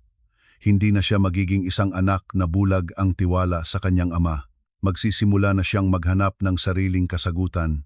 At kapag bumalik siya at harapin ang mga natitira pang katibayan, magiging isang apoy siya kasama namin at si Tita Cynthia na magsusunog sa lahat ng kasinungalingan ng pamilya. Ngunit mayroon pa rin akong isang pag-aalala. Sino ang taong naroroon sa labas ng opisina ni Mang Rolando ng gabing iyon? Kalaban ba siya o kaibigan? At bakit pinili niyang manahimik? Isang bagong misteryo na lalo pang nagpapabigat sa isang laruang matagal ng komplikado. Ang mga huling araw bago sila bumalik ay nagdadala ng matinding hintay. Si Carlon, pagkatapos ng gabing pinayagan ko siyang umuwi, ay nagbago ang pakikitungo sa akin. Hindi na siya isang bantay, tulad na siya ng isang kapatid na lalaki, isang tagaprotekta ng hindi sinasadya. Ang kanyang pagmamasid ay naging maluwag. Nakatulong pa siya sa akin na itago ang mga matagal na tawag tuwing gabi kay Rafael. Mukhang magkasundo kayo ng Kong Rafael, sinabi niya isang beses ng basta-basta, ngunit sa kanyang tingin ay may pangunawa. Alam ko na pinili niya ang panig ng kanyang konsyensya kahit tahimik lamang. Sa pamamagitan ng mga tawag sa telepono, malinaw ang pagbabago kay Rafael. Hindi na siya nagsasalita tungkol sa masasayang bahagi ng bakasyon. Ang boses niya ay naging mabigat. Nagsimula siyang magtanong tungkol sa kanyang ama, sa ugali nito noong bata siya, sa mga biglang paglalakbay. Siya ay sariling nagsasalansan ng mga pangyayari, sariling naghahanap ng katotohanan. Hindi ko sinabihan ng lahat, nagbigay lamang ako ng mga pahiwatig, mga maliit na piraso para sarili niyang buuin ang kumpletong larawan. Alam ko na kapag sariling natuklasan niya ang katotohanan, mas magiging malakas ang kanyang determinasyon na tumayo. Sa kabilang banda, si Tita Cynthia at si Aldrich ay nagpapaigting ng mga huling hakbang.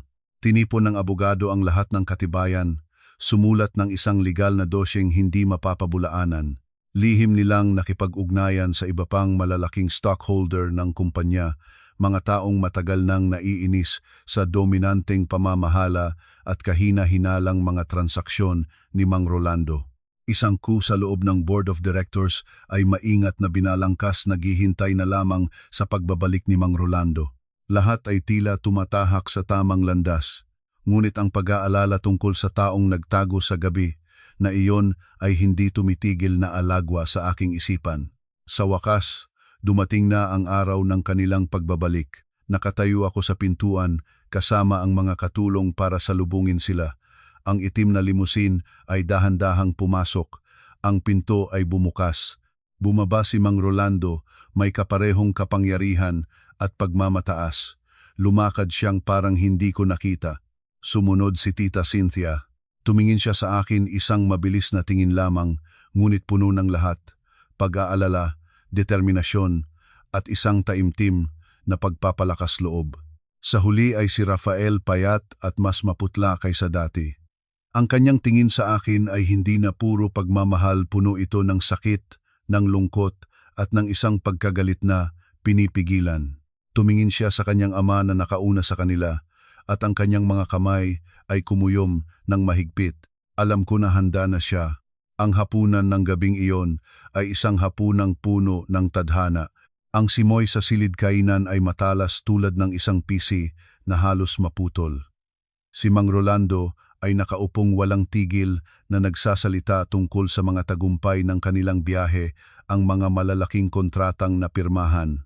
Hindi niya napansin ang kakaibang katahimikan ng kanyang asawa at anak. Nang malapit nang matapos ang hapunan, dahan-dahang ibinaba ni Tita Cynthia ang kanyang tinidor. Tumingin siya ng diretso sa kanyang asawa, isang tingin na hindi ko pa nakita sa kanya. Wala ng takot, wala ng pagtitiis. Rolando, mahinahon niyang sinabi, nakakatakot ang katahimikan ng kanyang boses. May gustong sabihin ako. Medyo nagulat si Mang Rolando ngunit nagtatawang sumagot. Anong malaking bagay? Pagkain muna natin. Hindi ngayon na. Determinado si Tita Cynthia. Gusto kong maghiwalay. Ang dalawang salitang iyon ay bumagsak tulad ng bomba. Ang buong hapagkainan ay nalunod sa katahimikan. Si Mang Rolando ay natigilan, ang ngiti sa kanyang bibig ay namunga. Malalim na huminga si Rafael, ngunit nakita ko ang kanyang mga balikat na nanginginig. Unang nakabalik si Mang Rolando. Hinampas niya ang mesa, sumigaw, "Ano ang sinabi mo? Nagmumula ka na ba? Maghiwalay? Saang lupa ka naging may karapatang sabihin sa akin ang dalawang salitang iyon, sa karapatang isang tao?" Tumayo si Tita Cynthia at humarap sa kanyang asawa. "Sapat na ang aking pagtitiis sa iyo halos 30 taon.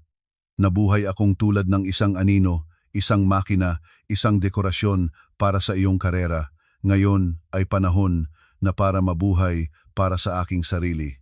Ikaw ay mangangahas." Itinaas ni Mang Rolando ang kamay para sumpain ang kanyang asawa. Ngunit ngayon, hindi na umatras si Tita Cynthia at may isang ibang braso na humarang sa pag-atake. Ito ay si Rafael. "Sapat na, tatay." Ang boses ni Rafael ay malamig. "Wala ka ng karapatang saktan si nanay." Namangha si Mang Rolando na sinalungat ng sariling anak niya, ang anak na lagi niyang inakala ay sunod-sunuran. Ikaw kaya kang lumaban sa akin ngayon?" "Hindi ako lumalaban, tatay." Ang tingin ni Rafael ay nakatuon ng diretso sa mukha ng kanyang ama, puno ng pagkabigo. "Sinisikap ko lamang na pigilan kang lalo pang malunod sa kasalanan." Sa sandaling iyon, nagbukas ang pintuan ng sala. Pumasok si Aldrich, kasama ang abogado at ilang lalaking nakasuot ng maayos na polo. Mga stockholder, ang mga pangunahing mamumuhunan ng kumpanya. "Magandang gabi, Ginoong Santos." Ang boses ng abogado ay propesyonal. "Narito po kami ngayon, ayon sa kahilingan ni Gnang Cynthia Santos, ang pinakamalaking stockholder ng kumpanya, para magsagawa ng isang espesyal na pulong ng Board of Directors." Ang eksena ng pagtigil na matagal ko nang pinapangarap ay nangyari na. Nakatayo si Mang Rolando sa gitna ng kanyang marangyang sala, ngunit ganap na nag-iisa. Ang kanyang asawa, ang kanyang anak, ang mga pinakatiwala niyang kasosyo, lahat ay pumunta na sa kabilang panig. Ang imperyo na itinayo niya sa pamamagitan ng kabagsikan at kasinungalingan ay bumabagsak sa kanyang harapan. Tumingin siya sa isa't isa at sa huli, ang kanyang galit na tingin ay napunta sa akin. Naunawaan na niya. "Ikaw, lahat ito ay dahil sa iyo, kababaihang hamak." Sumugod siya sa akin, ngunit bago pa man siya makapalapitan, isang anino ang nagpalit sa harap ko para hadangan siya. Hindi ito si Rafael. Hindi ito si Tita Siminia. Ito ay si Carlon, ang tapat niyang katulong. "Amo ko. Pakiusap, mag-ingat." Ang boses ni Carlon ay matatag. Tapos na ang lahat. Sa sandaling iyon, nalaman ko kung sino ang naroroon sa labas ng opisina ng gabi na iyon. Si Carlon ay nakaalam na ng lahat, ngunit pinili niyang manahimik. Pinili niyang tumayo sa panig ng katarungan. Ang bigong pagkabigla ay tila kumuha ng lahat ng lakas ni Mang Rolando. Wala na siyang pagpipig, wala ng agresibidad. Nakatayo lamang siya roon nang walang galaw tulad ng isang tatsulok, hinahanap ang kanyang imperyo na bumabagsak. Bawat dokumento, bawat katibayan ng kanyang mga ilegal na gawain ay malinaw na ipinakita ng abogado sa harap ng board. Mga bilang na nagsasalita, mga pirma na hindi mapapabulaanan.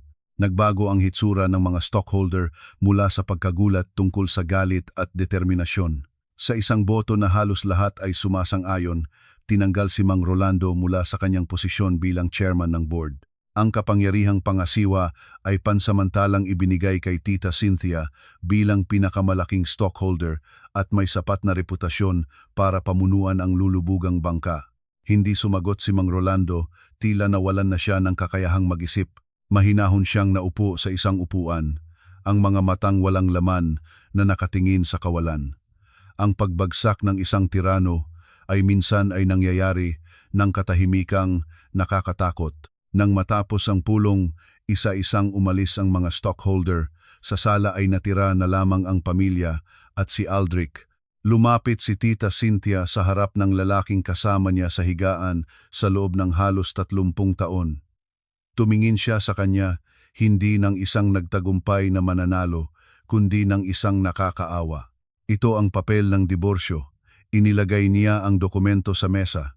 Hindi ako kukuha ng kahit anong personal na ari-arian mo. Lahat ng mayroon ako ay mana mula sa aming pamilya at ang aking sariling pinagsikap. Mula ngayon, wala na tayong utang sa isa't isa. Hindi pa rin nagsalita si Mang Rolando. Yumuko lamang siya. Ang dalawang balikat ay nagsalubong at bigla siyang mukhang lumanda ng 10 taon. Kapangyarihan, pera, karangyaan, lahat ng hinahanap niya sa buong buhay niya ay naging usok ngayon. Ngunit hindi pa tapos ang trahedya. Lumapit ang abogado kay Mang Rolando at inilagay sa harap niya ang isa pang dosyeng katibayan, ang folder ng medikal na record ni Ginang Milagros. Ginoong Santos, mayroon kaming sapat na katibayan para iproseso kayo sa kasalanan ng sinadyang pisikal na pinsala na nagdulot ng malubhang kahihinatnan at pagpapalaganap ng pagpapakamatay. Malamig ang boses ng abogado, Signeng. Milagros ay hindi namatay sa isang simpleng aksidente. Nagpakamatay siya matapos ang matagal na panahon ng pang-aabuso at pang-iistorbo ng isipan mula sa inyong sarili. Ngayon ay nagpataas ng tingin si Mang Rolando. Ang kanyang mukha ay puting-puti, ang mga mata ay nakanganga. Saan ninyo nakuha ang lahat ng iyan? Ito ay si Rafael, ang anak niyang palagi niyang inaakalang mahina na nagsalita. Pagkatapos marinig ang binasa ni Janelle, nagduda na ako. Nagbalik ako sa aming dating nayon, nakipag-usap sa mga dating kapitbahay, sa mga dating katulong ng aming pamilya. Ikinuwento nila sa akin ang lahat. Natatakot sila sa iyong kapangyarihan at nanahimik ng maraming taon. Ngunit ngayon ay pumayag na silang magpatunay. Inilagay ni Rafael ang isang voice recorder sa mesa. At ito ang iyong sariling pagpapahayag, tatay. Kagabi, nang nagiinom ka ng marami at inaakala mong natalo ka na ikukwento mo ang lahat sa akin, ngunit hindi mo alam na inirecord ko. Lumabas ang mapanghimala. Nang gabing iyon na iniisip ni Mang Rolando na natapos na ang lahat, uminom siya ng maraming alak at sa kanyang pagkalasing, ibinunyag niya sa kanyang sariling anak ang lahat ng kanyang mga kasalanan nang hindi niya alam na nire-record ito. Ang pagiging mahinhin ni Rafael ay nagbago sa isang karunungan at determinasyon kapag ito ay inilapat sa tamang lugar, kapag ito ay para sa katarungan, para sa kanyang yumaong ina. Nagdumali umiyak si Mang Rolando tulad ng isang bata. Hindi mga luha ng pagsisisi, mga luha ng takot. Hindi siya natatakot na mawala ang ari-arian. Natatakot siya sa bilangguan, natatakot siyang harapin ang kaparusahan sa kanyang mga kasalanan. Nabuksan ang pintuan ng sala, pumasok ang 2 pulisya. Ginoong Rolando Santos, inaresto na kayo. Lahat ay tunay na natapos na. Isang imperyo ay bumagsak. Isang tirano ay kailangang sumagot sa kanyang mga krimen. Nalunod ang bahay sa katahimikan. Tumingin si Tita Cynthia sa lalaking pinakasama niya sa loob ng halos 30 taon habang siya ay inaakay ng mga pulis. Hindi siya tumingin ng tagumpay kundi ng awa. Lumapit si Aldrich at maingat na inilagay ang kamay niya sa balikat niya. Tapos na ang lahat, Cynthia. Tumango siya. Inilaan ang ulo sa kanyang balikat. Ang mga luha ng kalayaan ay nagsimulang bumagsak. Lumapit si Rafael sa harap ko. Wala siyang sinabi, yumuko lamang ng malalim. Rafael, tapos na ang lahat. Sinabi ko, ang puso ko ay magaan. Ngayon ay kailangan mong mabuhay ng mas mabuti para sa iyong ina at para sa iyong sarili. Tumango siya, ang mga mata niya ay kumikislap ng isang bagong tibay. Sa huli, lumingon ako kay Carlon, ang taong nanahimik sa isang sulok mula simula hanggang katapusan. Salamat sa iyo, Carlon. Bahagya lamang siyang tumango at isang bihirang ngiti ang namukadkad sa kanyang labi. Iyon ang dapat ko pong gawin. Nang makapanatag na ang lahat, lumabas ako nag-iisa sa likurang hardin. Doon, patuloy namumukadkad ang mga bulaklak, patuloy nagliliwanag ang araw, patuloy gumagalaw ang buhay. Inilagay ko ang kamay sa aking tiyan. Nararamdaman ang buhay na lumalaki sa loob ko. Ang batang ito ay hindi na simbolo ng kahihiyan. Ito ay isang buhay na magsisimula, isang bagong simula, ipinanganak mula sa dilim, ngunit lalakiing puno ng liwanag ng katotohanan at pagmamahal. Nilakbay ko ang isang landas na puno ng tinik. Naranasan ko ang kaibuturan ng sakit, ngunit hindi ako natumba. Nakipaglaban ako at nanalo. Hindi sa pamamagitan ng pera o kapangyarihan, kundi sa pamamagitan ng katatagan at habag ng isang tao. Ang pintuan ng bahay na ito ay malapit ng magsara sa aking likod. Ngunit isang iba pang pintuan, ang pintuan ng hinaharap, ay bukas na ng malawak. At alam ko na, kahit anong landas ang nasa harapan ko, hindi na ako nag-iisa. Pagkatapos ng bagyo, ang langit ay hindi agad nagiging malinis. Ang bahay ng pamilya Santos ay, kahit na alis na ang bigat ng tirano, ay nalunod pa rin sa maigting na katahimikan ng mga pira-pirasong buhay. Si Tita Cynthia, kahit hawak na niya ang kapangyarihan, ay hindi nagpanggap na bagong reyna. Sa halip ay gumugol siya ng karamihan ng kanyang oras sa pag-aayos ng mga lumang alaala at pakikipag-usap kay Aldrich. Habang nakikita ko silang nakaupo nang magkasama sa hardin, wala ng lihim, wala ng takot, isang kapayapaang mainit ang aking naramdaman.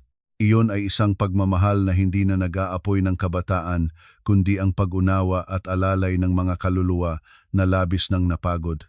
Nagdesisyon siya na hindi niya papasanin ang kumpanya. Nabuhay na ako ng buong buhay para sa walang kabuluhang karangalang ito, sinabi niya sa akin sa isang hapon habang umiinom ng tsaa. Sa nalalabing bahagi ng aking buhay, gusto ko munang mabuhay para sa aking sarili, isang simpleng buhay na nawala sa akin noon. Nagdesisyon siyang isuko ang pamamahala sa isang propesyonal na pangkat. Siya at si Aldrich ay pupunta sa isang tahimik na bayan sa tabing dagat para magpinta, magbasa at bayaran ang mga nawala nilang mga taon. Nagbago rin si Rafael ng lubos, ang biglaang pagkabigo tungkol sa katotohanan ng kanyang ama at ina ay pinahintulutang lumakas siya ng isang gabi lamang. Hindi na siya ang mahina at romantikong binata. Naging tahimik siya, bihirang magsalita, ngunit sa kanyang tingin ay kumikislap ang isang bagong tibay. Nagdesisyon siyang simulan muli ang lahat mula sa simula sa kanyang sariling lakas. Masyadong matagal na akong nabuhay na nakasalalay sa iba, sinabi niya sa akin. Ngayon ay gusto kong sariling bumuo ng isang bagay kahit maliit, ngunit akin. Nagpasya siyang magbukas ng maliit na opisina ng arkitektura para sagutin ang kanyang pangarap na halos niya nang sinabing hindi na mararating. Ako naman matapos ang lahat, alam ko na hindi ako maaring manatili sa bahay na ito. Naglalaman ito ng masyadong maraming masakit na alaala. Ang relasyon namin ni Rafael pagkatapos ng lahat ay hindi na maaring bumalik sa simula. Naging isang pagmamahalan ito, isang pagtitiwala ng dalawang taong sabay na dumaan sa apoy ngunit hindi na mag-asawa. Nagdesisyon akong umuwi. Ang negosyo ng aming pamilya dahil sa pagbagsak ng kumpanya ng mga Santos ay naapektuhan din ng bahagya. Ngunit mapalad, hindi ito nalugi. Ang aking tatay, pagkatapos ng unang bigla, ay dahan-dahang nakabawi at nagsisikap na itayo muli ang lahat Gusto kong umuwi hindi bilang isang prinsesang anak ng mayaman, kundi bilang isang anak na gumagamit ng kanyang kaalaman at karanasan upang samahan ang kanyang mga magulang sa muling pagtatayo. Nang araw ng aking pag-alis, naroroon si Tita Cynthia, si Aldrich at si Rafael para magpaalam. Walang luha, mga yakap lamang at tunay na pagbibigayan ng kapalaran. Ingatan mo ang iyong sarili, anak. Niyakap niya ako at ang aming apo. Kung magkaroon ka ng kahirap-hirapan, laging may isang ina ka rito. Nakatayo si Rafael, ang kanyang tingin ay puno ng pag-iwan. Walang salita mula sa kanya, ibinigay niya sa akin ang isang maliliit na modelo ng bahay na gawa sa kahoy. Ito ang bahay na palagi mong pinapangarap, isang maliit na bahay sa tabi ng ilog na may hardin na puno ng sikat ng araw. Ito ang regalo ko sa iyo bilang alaala. Kinuha ko ang regalo, ang puso ko ay puno ng emosyon. Salamat sa lahat. Sumakay ako sa sasakyan. Lumakad ang kotse, naiwan sa likod ang lungsod na maganda ngunit puno ng mga bitag. Wala akong nararamdamang lungkot, maliwanag na kaluwagan lamang. Nilakbay ko ang isang malaking bilog, naranasan ang mapait at matamis ng buhay at sa huli ay bumalik sa pinagmulaan. Ngunit ngayon, hindi na ako ang batang Janelle na mahina noong araw. Naging isang ina na ako, isang babae na natutong lumaban at tumayo ng sariling-sarili. Ang unang mga araw sa probinsya ay hindi madali. Tumingin sa akin ang mga tao ng may pagkamausisa at tsismis. Sinasabi nila na tinanggal ako ng pamilya ng asawa ko, na gumawa daw ako ng mali. Hindi ako nagpaliwanag, nanahimik lamang ako at nagpatunay sa pamamagitan ng gawa. Itinali ko ang aking mga mangas at kasama ang aking tatay at nanay ay nagtrabaho gamit ang kaalaman sa pamamahala na natutunan ko sa sarili ko noong nasa bahay ng mga santos at ang mga koneksyong maingat kong nalinang. Tinulungan ko ang negosyo ng aming pamilya na dahan-dahang maging matatag. Muling nag-usap sa mga kontrata, naghanap ng bagong mga pamilihan. Dahan-dahang nagbago ang pagtingin ng mga tao sa akin. Hindi na sila nakakita ng isang babaeng nabigo, nakakita sila ng isang malakas, talentado at determinadong babae. Ilang buwan pagkatapos, nagsisilang ako ng isang malusog na batang lalaki. Sa sandaling nayakap ko siya sa aking mga braso, nagluha ako, mga luha ng kahustuhang kaligayahan. Pinangalanan ko siyang Andre sa pag-asang ang buhay ng anak ko ay palaging mapayapa. Ang munting ito ay naging pinagmumulan ng kagalakan at lakas para sa aming buong pamilya. Nakalimutan ng aking mga magulang ang lahat ng alalahanin, ibinuhos nila ang lahat ng pagmamahal sa aming apo. Ganoon na lumipas ang aking buhay nang may kapayapaan. Hindi na ako nakikipag-ugnayan sa pamilya ng mga santos. Gusto ko ng ganap na putulin ang nakaraan. Paminsan-minsan ay nagbabasa ako ng pahayagan at nalaman ko na si Tita Cynthia at si Aldrich ay tunay na umalis, naroroon sila ngayon sa isang bayan sa tabing dagat at nagbukas ng maliit na gallery. Si Rafael, ang kanyang opisina ng arkitektura, ay mayroon ng mga unang tagumpay. Nagagalak ako para sa kanila. Bawat isa sa amin ay may sariling bagong simula. Ngunit hindi ko alam na ang nakaraan ay hindi madaling binitawan ang isang tao. Isang araw, habang nagbebenta ako sa aming tindahan, isang pamilyar na itim na sasakyan ang huminto sa harap ng pintuan. Halos tumigil ang aking puso. Ang bumaba ay hindi si Rafael, hindi si Tita Cynthia, kundi si Carlon, ang dating katulong ni Mang Rolando. Ang hitsura niya ay seryoso. Kong Janelle, pumunta po ako rito ng may mahalagang bagay. Si Kong Rafael, may nangyari na po. Ang dalawang salitang may nangyari na ni Carlon ay tulad ng kidlat na tumama sa aking tainga. Hinila ako mula sa mapayapang buhay na maingat ko nang itinayo. Lahat ng alaala ng bahay na iyon, ng mga taong iyon, ang mga bagay na sinisikap ko ng mailibing ay biglang bumuga, buo katulad ng kahapon. Si Rafael, anong nangyari sa kanya? Tanong ko. Ang boses ko ay nanginginig, nagsisikap na manatiling mahinahon. Lumingon si Carlon sa paligid at mababa ang boses na nagsabi, "Hindi maginhawa ang pag-uusap dito, Kong Janelle. Maaari po ba kayong sumama sa akin sandali? Mahalagang bagay ito tungkol sa buhay niya." Buhay niya. Halos natangay ang aking puso. Kahit nagpasya na akong tapusin ang lahat, si Rafael ay may espesyal na lugar pa rin sa aking puso. Siya ang ama ng aking anak. Kasama ko niya dumaan sa mga pinakamadilim na araw. Hindi ko ito mapabayaan. Mabilis na ipinagkatiwala ko ang tindahan sa aking nanay. Kinautusang bantayan ang munting Andre at sumakay sa sasakyan kasama si Carlon. Habang tumatakbo ang kotse pabalik sa lungsod na isinumpa kong hindi na babalikang muli, ikinuwento ni Carlon ang lahat. Pagkatapos aresto ni Mang Rolando, ang mga kaaway sa negosyo niya sa mundo ng krimen, ang mga taong dating piniga at nilusob niya ay nagsimulang kumilos. Hindi nila maatake si Tita Cynthia na protektado ng batas at ng mga stockholder. Ang target nila ay lumipat sa nag-iisang Santos na natitira ang anak na nagtatayo ng sariling karera. Si Rafael. 2 araw na ang nakaraan, ang opisina ng arkitektura ni Rafael ay sinalakay ng isang grupo ng mga gago. Hindi sila nagnakaw, sinira lamang nila ang lahat ng mga disenyo, lahat ng mga modelo ng kanyang puso. Binugbog pa nila siya ng malubha at nag-iwan ng mensahe. Ito ay simula pa lamang ang utang ng iyong ama. Ikaw ang magbabayad. Nag-ulat si Rafael sa pulis. Ngunit propesyonal ang mga ito, walang naiwang bakas. Alam ni Rafael na hindi ito ordinaryong panloob na krimen.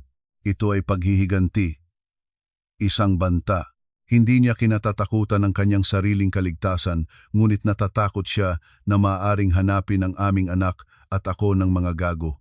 Iyon ang dahilan kung bakit kailangan niyang mabilis na hanapin si Carlon para hanapin ako. Sinabi ni Kong Rafael na ikaw lamang ang makakatulong sa kanya ngayon, sabi ni Carlon. Ang hitsura niya ay puno ng pag-aalala. Ako?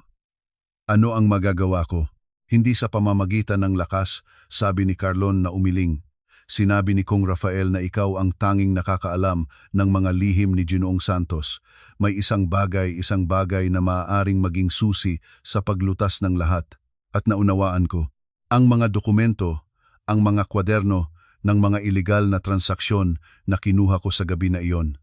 Doon ay tiyak na may katibayan, mga kahinaan ng mga tao na ngayon ay nagbabanta kay Rafael, si Mang Rolando, sa pagtatatag ng kanyang imperyo, ay hindi lamang lumikha ng mga kaaway, nagtaglay din siya ng maraming peklat ng iba, mga bagay na ginamit niya para kontrolahin ang mga ito.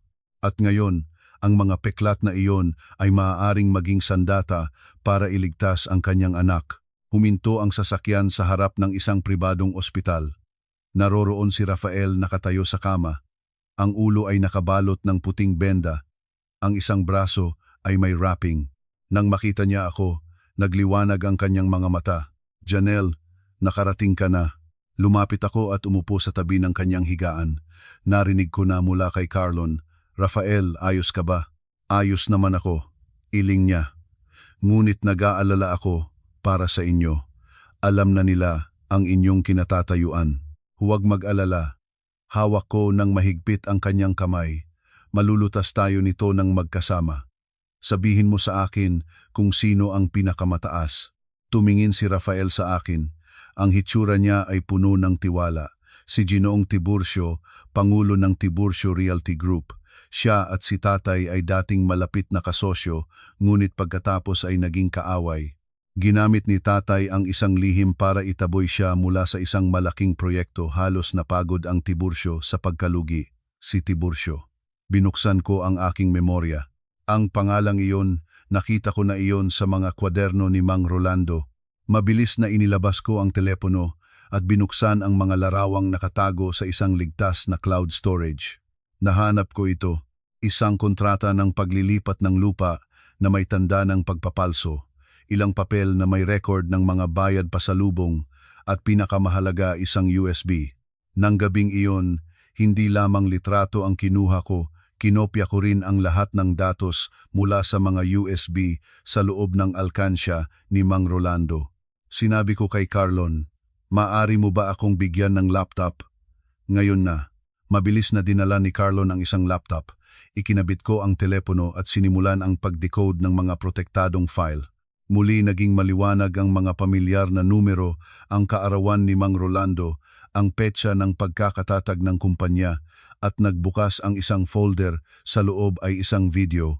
Nang pinindot ko ito, napatigil kaming lahat ni Rafael at Carlon. Ang video ay kinuha ng isang nakatagong kamera, nagpapakita kay Ginoong Tiburcio na tumatanggap ng isang maletang pera mula sa ibang tao. Ang nilalaman ng kanilang pag-uusap ay tungkol sa pag-aayos ng isang aksidente para alisin ang isang karibal. Ang aksidenteng iyon ay nagdulot ng pagkamatay ng isang tao. Kaya nga naging madali para sa Mang Rolando na kontrolin si Ginoong Tiburcio. At iyon din ang dahilan kung bakit ngayon na nabagsak si Mang Rolando, si Tiburcio ay lalo na nagagalit. Natatakot siya na makita ni Rafael ang katibayan na ito at ilantad ito. Kailangan nating ibigay ito sa pulis, sabi ko. Hindi. Mabilis na pumigil si Rafael. Kung maiabot mo, mapapahirapan pa si Tiburcio. Maaari niyang atakihin, hindi lamang ako kundi pati na rin kayo at ang ating anak. Walang pag-aatubiling gawin ng taong iyon ang anumang bagay.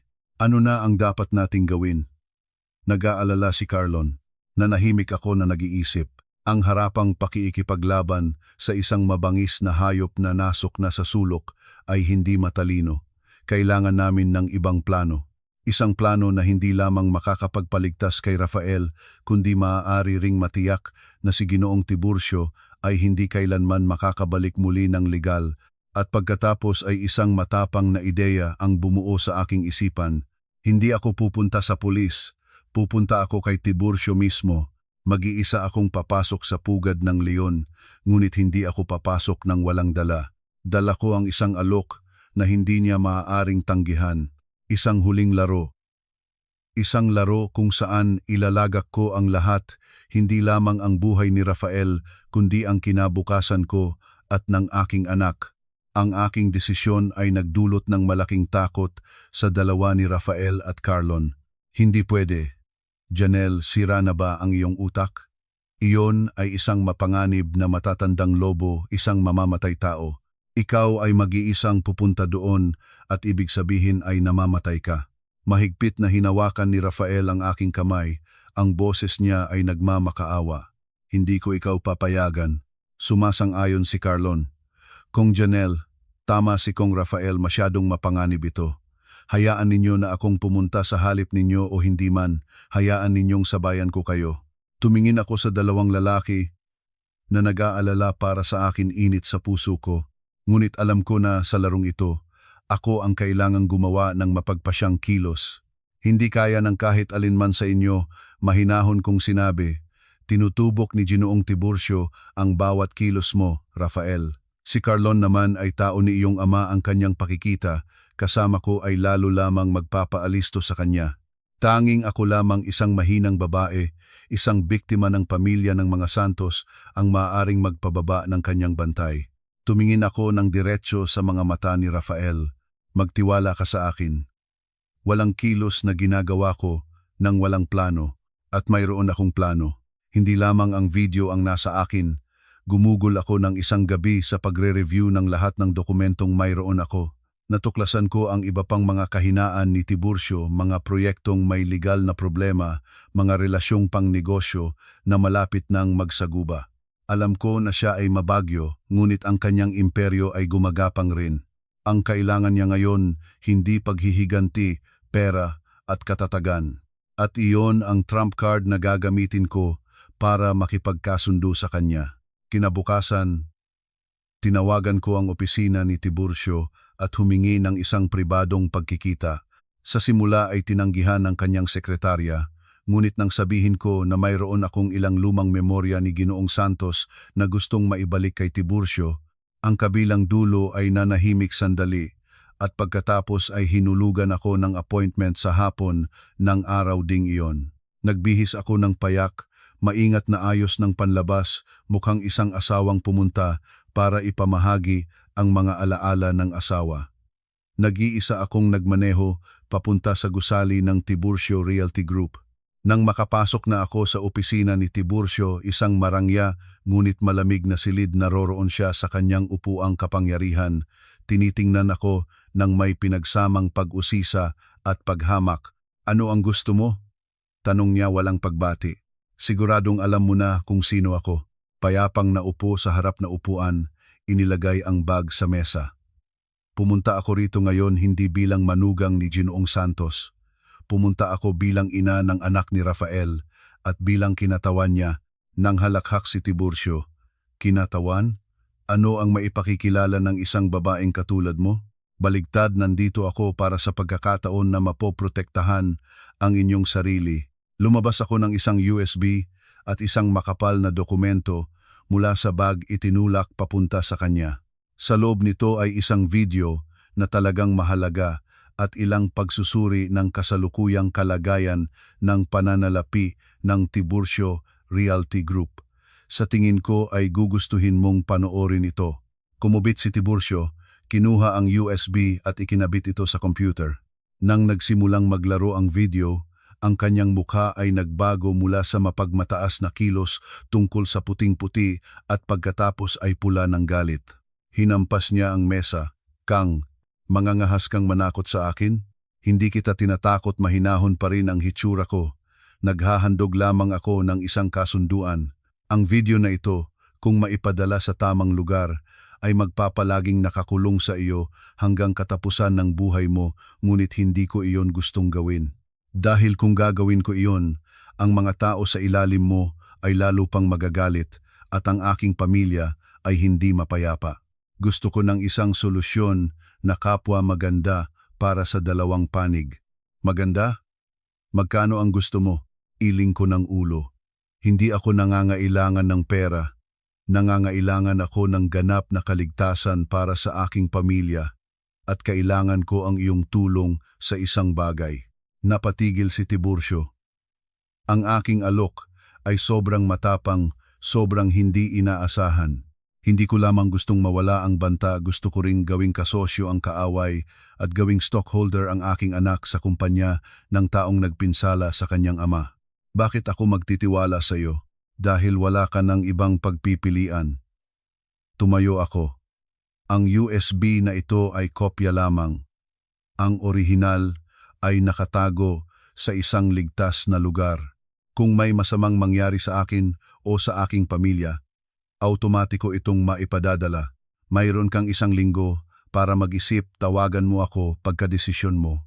Sinabi ito, lumiko ako at lumabas ng kwarto, naiwan siya ng mag-isa kasama ang kanyang galit, kalituhan at isang nagsisimulang pag-asang kumikislap. Naghagis na ako ng paka nang hindi niya mapigilian, isang pabelo na siguradong kakainin ng isang pusong gutom at nasugatan.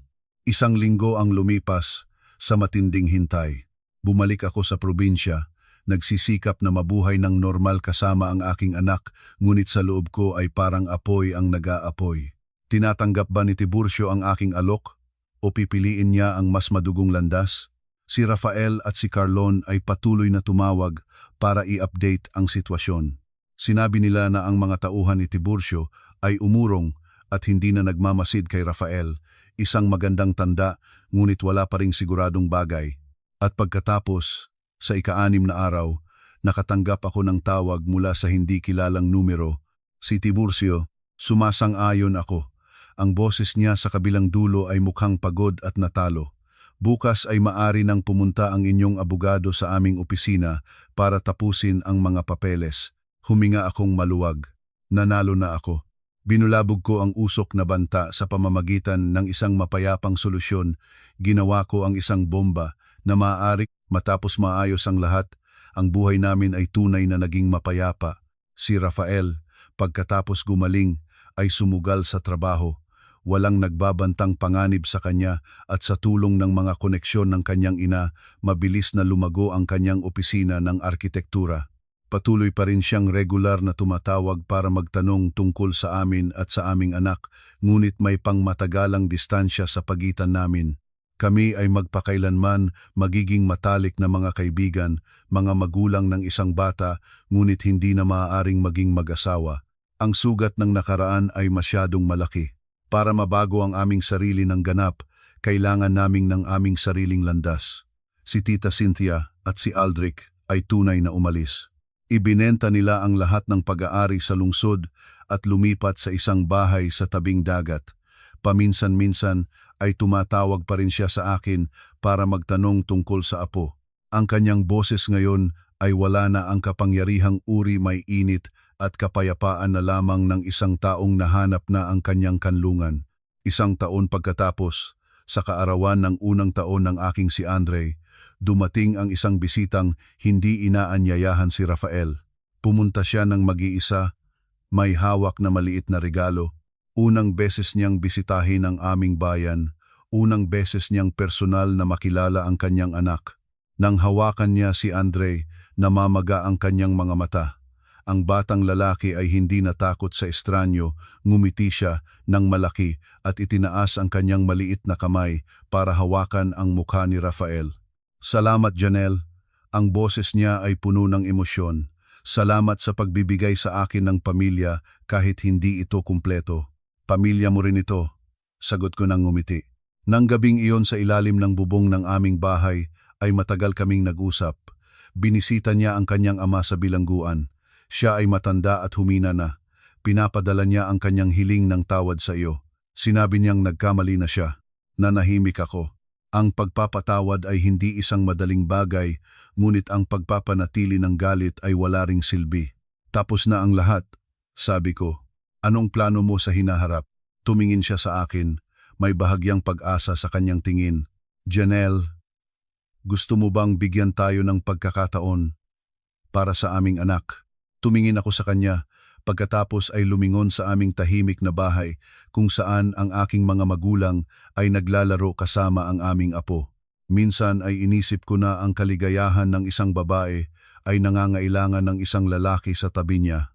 Ngunit matapos ang lahat ng ito, naunawaan ko na ang tunay na kaligayahan ay nagmula sa kapayapaan ng puso, sa pagiging sarili mo, at sa pag-alalay sa mga mahal mo sa buhay.